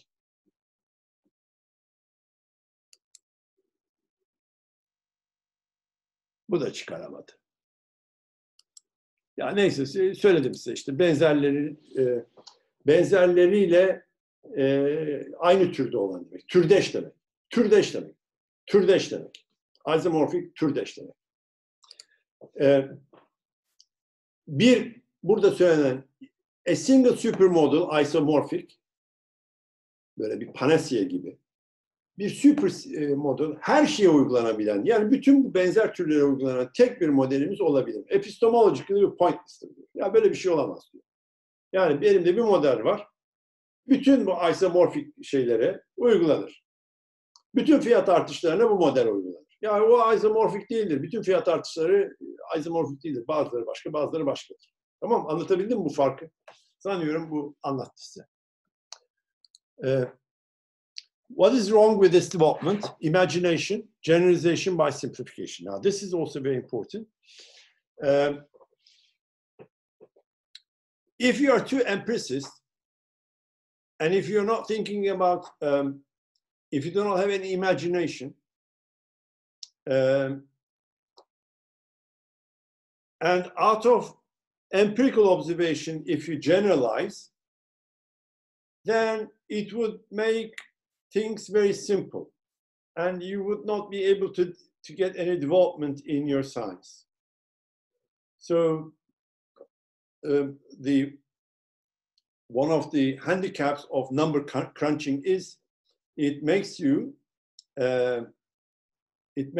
science rather simple and dull.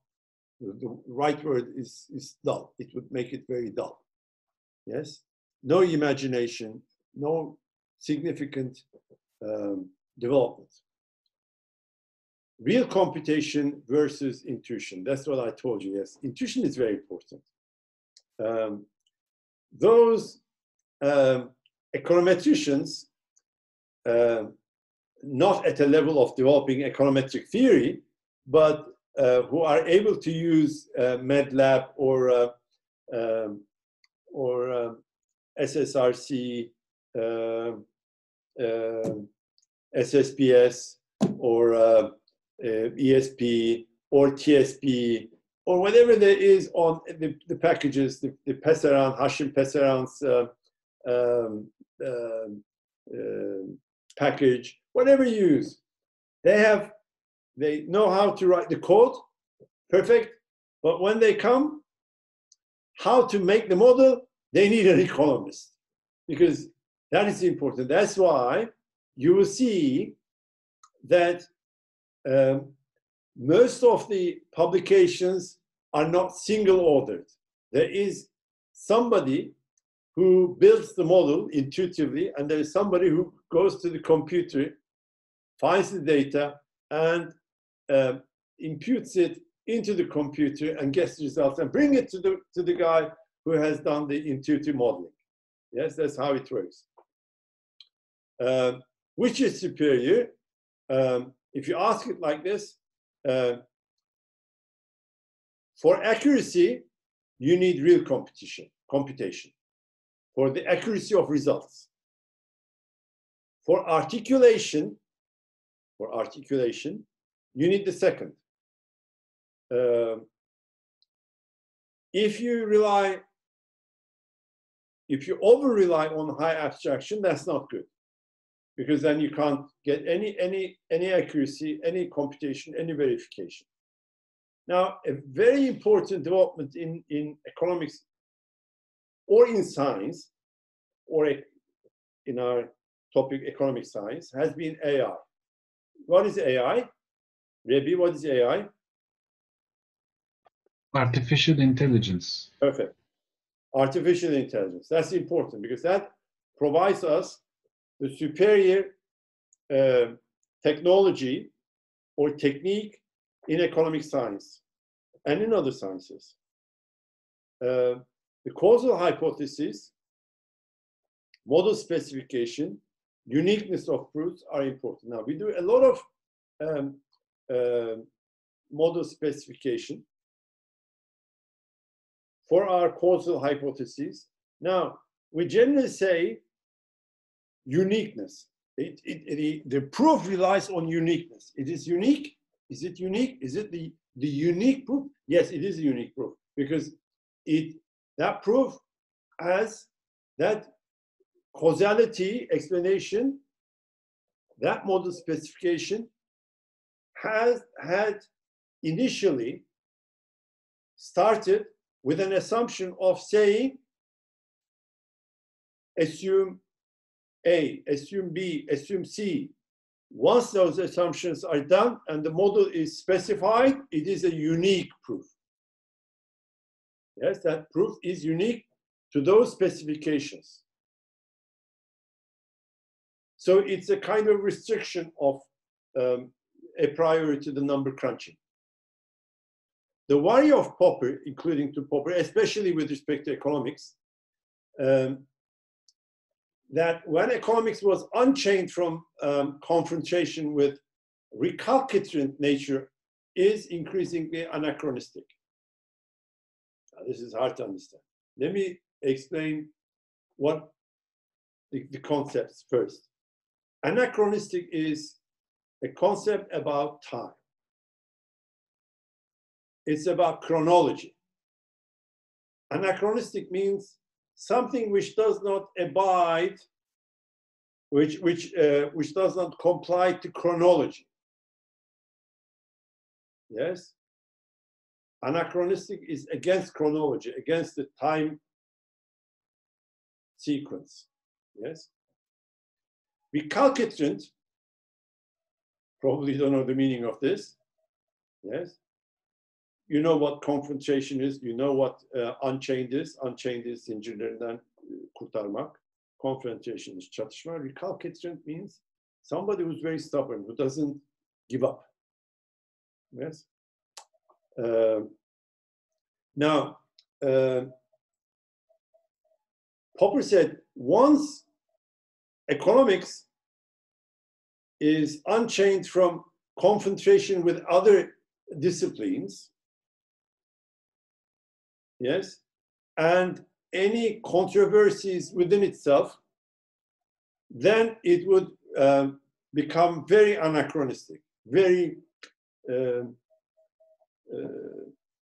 well, I'm going to use the word dull again, but not in the meaning of being boring, but in the meaning of pointless or confused. Maybe it's a good word.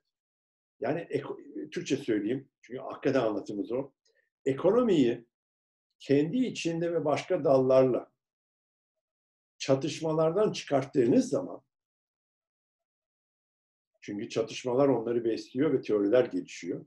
O zaman tamamıyla anakronistik, yani zaman şeyinden çıkarıverirsiniz diyor. Yani kronolojiden, yani boyutunun yani patlak verir, referansları kalmaz, gelişimi kalmaz diyor. Çünkü burada zaman içindeki gelişim de bu şeye bağlı, çatışmacı ruha bağlı. Yani siz onu refute ediyorsunuz, o sizi negate ediyor, siz onu işte disprove ediyorsunuz, o bilmem ne yapıyor. Böyle bir gelişme var değil mi? Bir confrontation'da bir gelişme var. Evet, bu böyle. Now, let's come to game theory. The second important development. After game theory, I shall give a break. Okay? And until next week. Now, game theory, to my opinion, is very important. Bülent'in emekliye ayrılması onun için çok üzüldüm. To my opinion,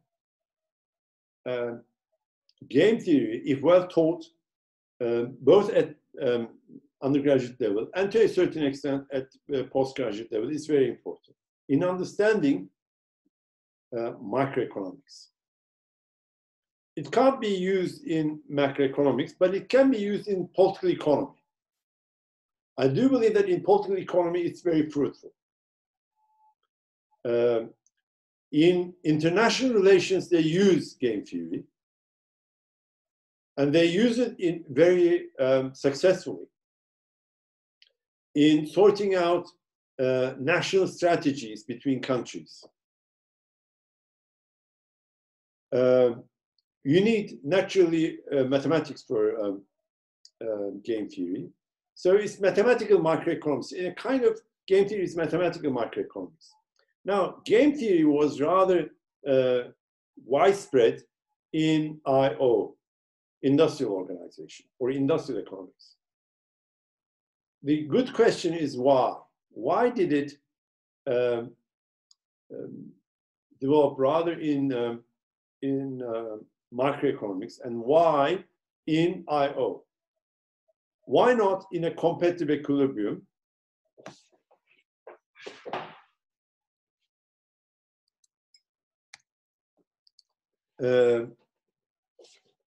What is so special about oligopoly and game? Now, it didn't exist in competitive equilibrium. It's very difficult to use game theory in competitive equilibrium. The reason is, Muammer.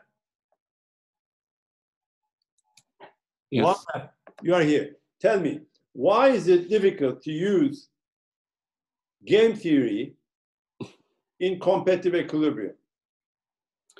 I think there is too much player, and reaching an equilibrium is hard because you have to observe so many things Is it difficult to reach an equilibrium, a competitive equilibrium? Not, but according to game theory, we are observing our players' choice and we are adapting that choices and achieving these informations may be hard for a lot of players, and there is a lot of balance, a lot of equilibrium in constantly in competitive. But I don't know, it's hard because like you said, in industrial organizations, there are few actors and they are mostly in same sector and they know how to get information and they can adapt that information. So I think the mass player in competitive is hard to play game theory like in industrial organizations. Doğrusun, fena değilsin de bakayım daha iyi bir şey söyleyecek olan var mı bakalım. Eren. Hocam sanırım stratejik bir hamle söz konusu olmadığı için mümkün değil. Yani bu game teorinin olayı zaten stratejik bir hamle yapılabiliyor olması değil mi? Yani kompetitif, tam rekabetçi bir piyasada zaten her şey belirli oluyor. Nereden belirli oluyor? Kim belirliyor? Kim belirliyor? Sanırım piyasa koşulları belirliyor. Yani fiyat belli, işte kar belli, marjinal cost Yok, değil mi? belli. Doğru söylüyorsun. Yani ikiniz de doğru söylediniz. Bireyin inisiyatifi yok. Orada market rules, burada birey var. Ve farklı bireyler var, farklı stratejiler var. Orada kimsenin strateji yürütme imkanı yok. Çünkü sistemde bireyin rolü yok. Birey sıfır rolde. Ve bireyin sıfır rolde olması ekonomi bilimini o kadar teknik hale getiriyor ki, teknik ama sınırlı, hipotetik, bireysel farklılık hiç yok. Hiçbir firma farklığı yok. Hiçbir desire yok. Hiçbir ambition yok. Hiçbir target yok. Hiçbir şey yok. Sıfır. Sadece a mere unit. Monolitik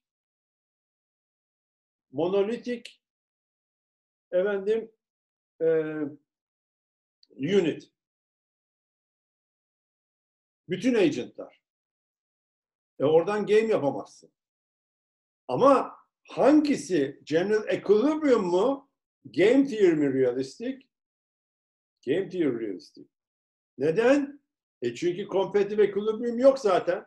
Olmayan bir şey üzerinden yıllarla analiz yaptılar. Bir de computing'ini yaptılar.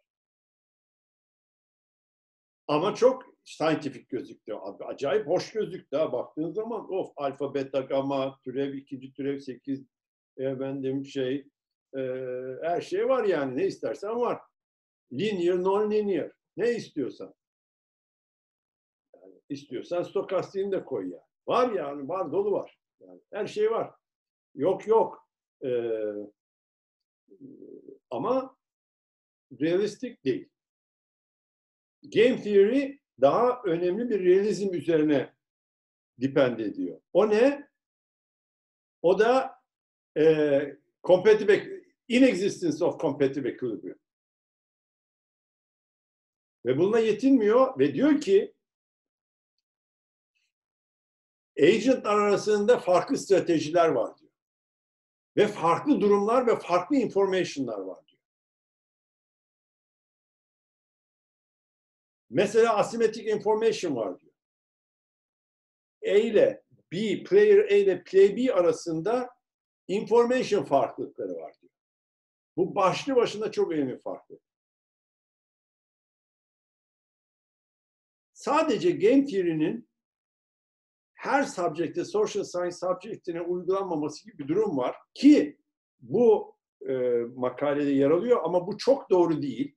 Bu mesela evet sosyolojide daha az uygulanıyor game theory ama psychology'de uygulandığı gibi şeyde de uygulanıyor. International relations'ta da uygulanıyor.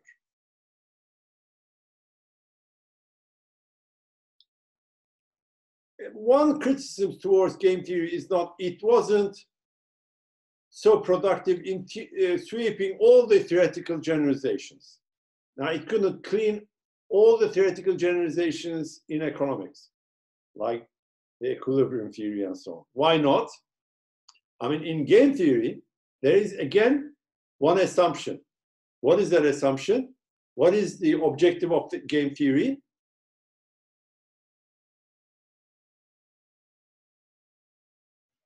Rasyonelite galiba. Yani kendi çıkarlarını maksimize etmek istemişler. Yes, correct. But there can be, it also deals with irrationality. I mean, normally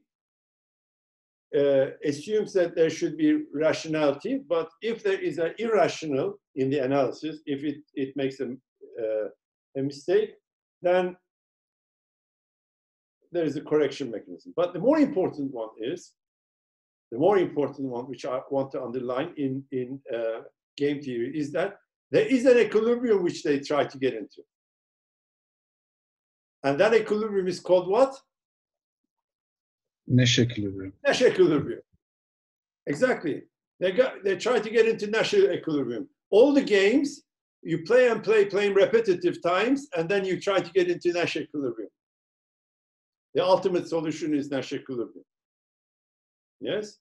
All the design mechanisms, each play, you expect that it will merge into a Nash equilibrium if each player has information about the strategic choice of other players, number one. Two, the strategy of each player is the best, most rational, according to him, with respect to the information it gets on other players. Yes? Yani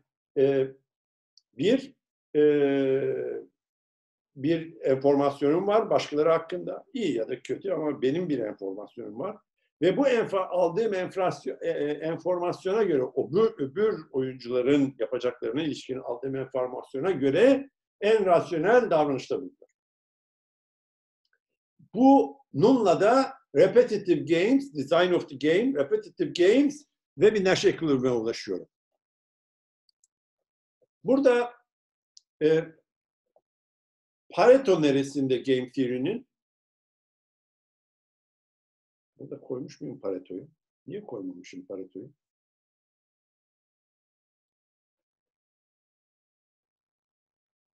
Is Nash equilibrium also always Pareto optimum?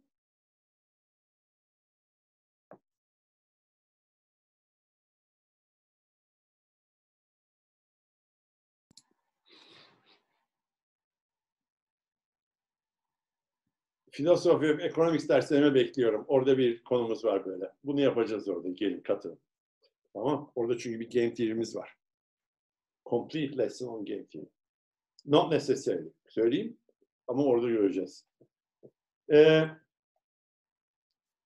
Now, there is false information and full information. I may have full information on others, or I may have false information on others, or I may have asymmetric information. Incomplete, not false, but incomplete information, which provided a Nobel Prize for George Akerlof. This concept also, the information concept, also provided Nobel Prizes for Spence and Stiglitz, signaling and screening to deform information, to means of deforming or transmitting information. Altogether, asymmetric information, signaling, screening, they all provide incomplete contracting in the mechanisms of markets. Because in markets, the operational system is on contracting, price contracts, wage contracts, and so on, interest contracts. And then there are incomplete contracts, and thus there is disequilibrium. The distinction between institutional and neoclassical economics The institutional economics is rather left-wing. The neoclassical economics is rather liberal. Are two different treatments of methodology.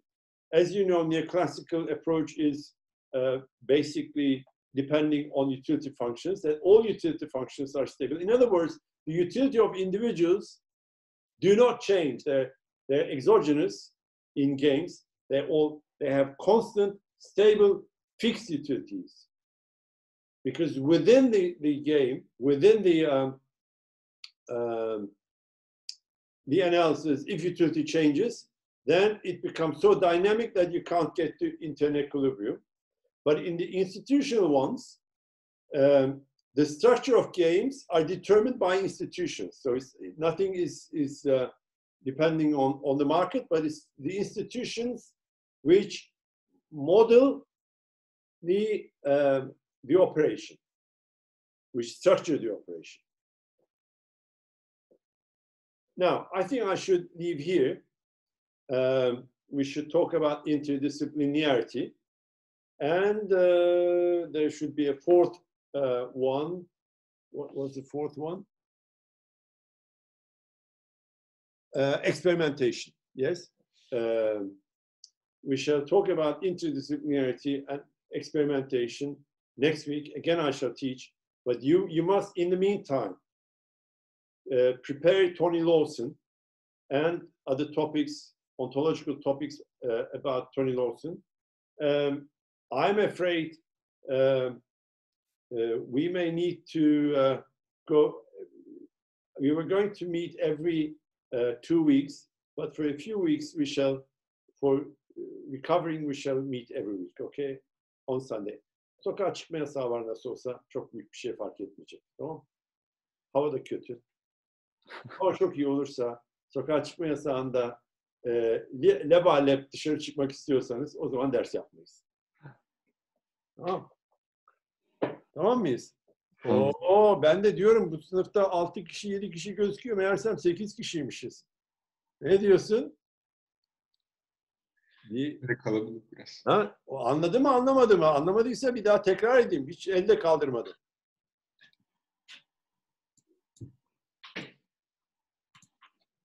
Anladı mı?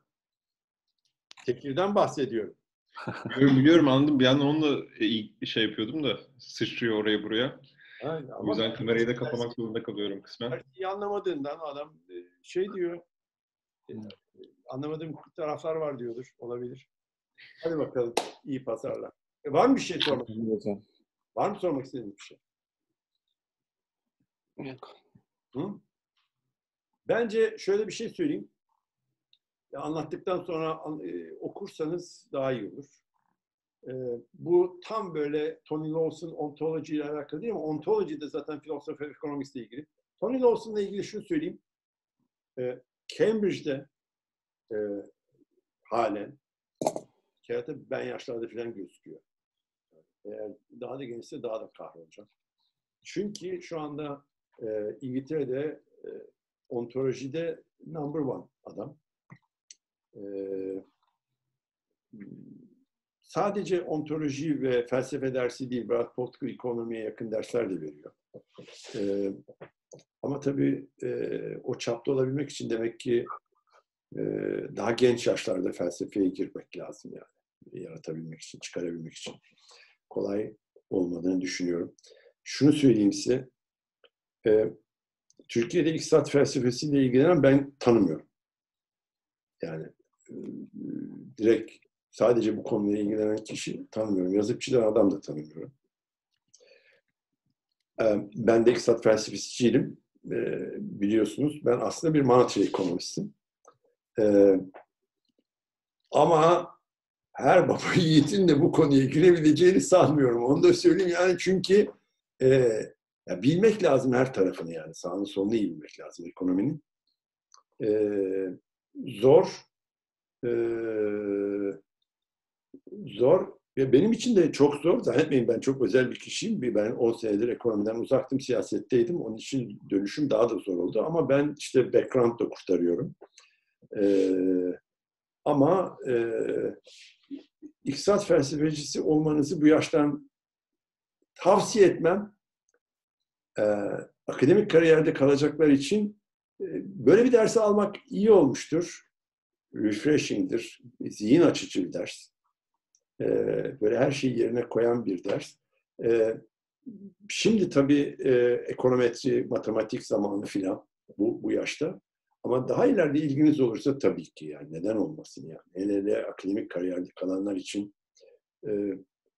ve bir Türk'ün de belki İngilizcesi çok iyi gerektiriyor. Yani çok iyi İngilizce. Yani İngilizce yazacaksan çok iyi İngilizce lazım. Yani bizim çevredeki İngilizcelerle olabilecek bir şey değil bu. Yani Türklerin İngilizceleriyle yani ben Boğaziçi'ndeki çocukların da İngilizcelerini biliyorum. Yani işte mesela Ziya girseydi bunun içine Koç'tan yapabilir miydi? İşte o da İngiltere'de okumuş birisi. Belki ucundan yapardı. Yani zor yani bizim şeyim ama belki yani Türkiye'de iktisat felsefecisi çıkabilmeli diye düşünüyorum. Çıkabilmeli yani. Sıfır yani olmaz. Nasıl? Bizde mikrocu da çıkmıyor ilginç. Şimdi bölüme 2 tane genç almışlar. İkisi de mikrocu değil. Mikrocu yok. Yani çok şey bu. Mikromuz yok.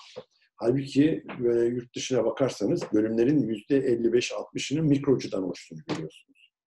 Game theory'ciler var. İşte ne bileyim yani çok devir makroda işte IO'cular var. Efendim çok çeşitli industrial economics'ler, şeyler, cultural economistler, enerjiciler, spatial economistler, public choice'çılar, var oğlu var yani. Mikroda çok şey var işte. Ama bizde bu, insanlar enflasyonla ve işsizlikle ilgilendikleri için hemen makroya dönüşüveriyorlar. Evet böyle.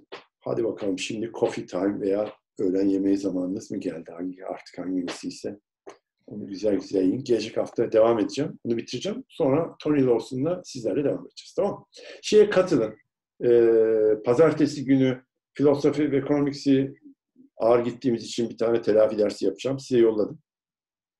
Şeyi de undergraduate derse katılmanız bence iyi olur. Çünkü böyle bir ders almadıysanız. Orada hep ben anlatıyorum. Fena da bir ders almıyorum. Yani %100 istediğim gibi değil ama %70-80 istediğim gibi bir şey oluyor. Hadi bakalım görüşürüz.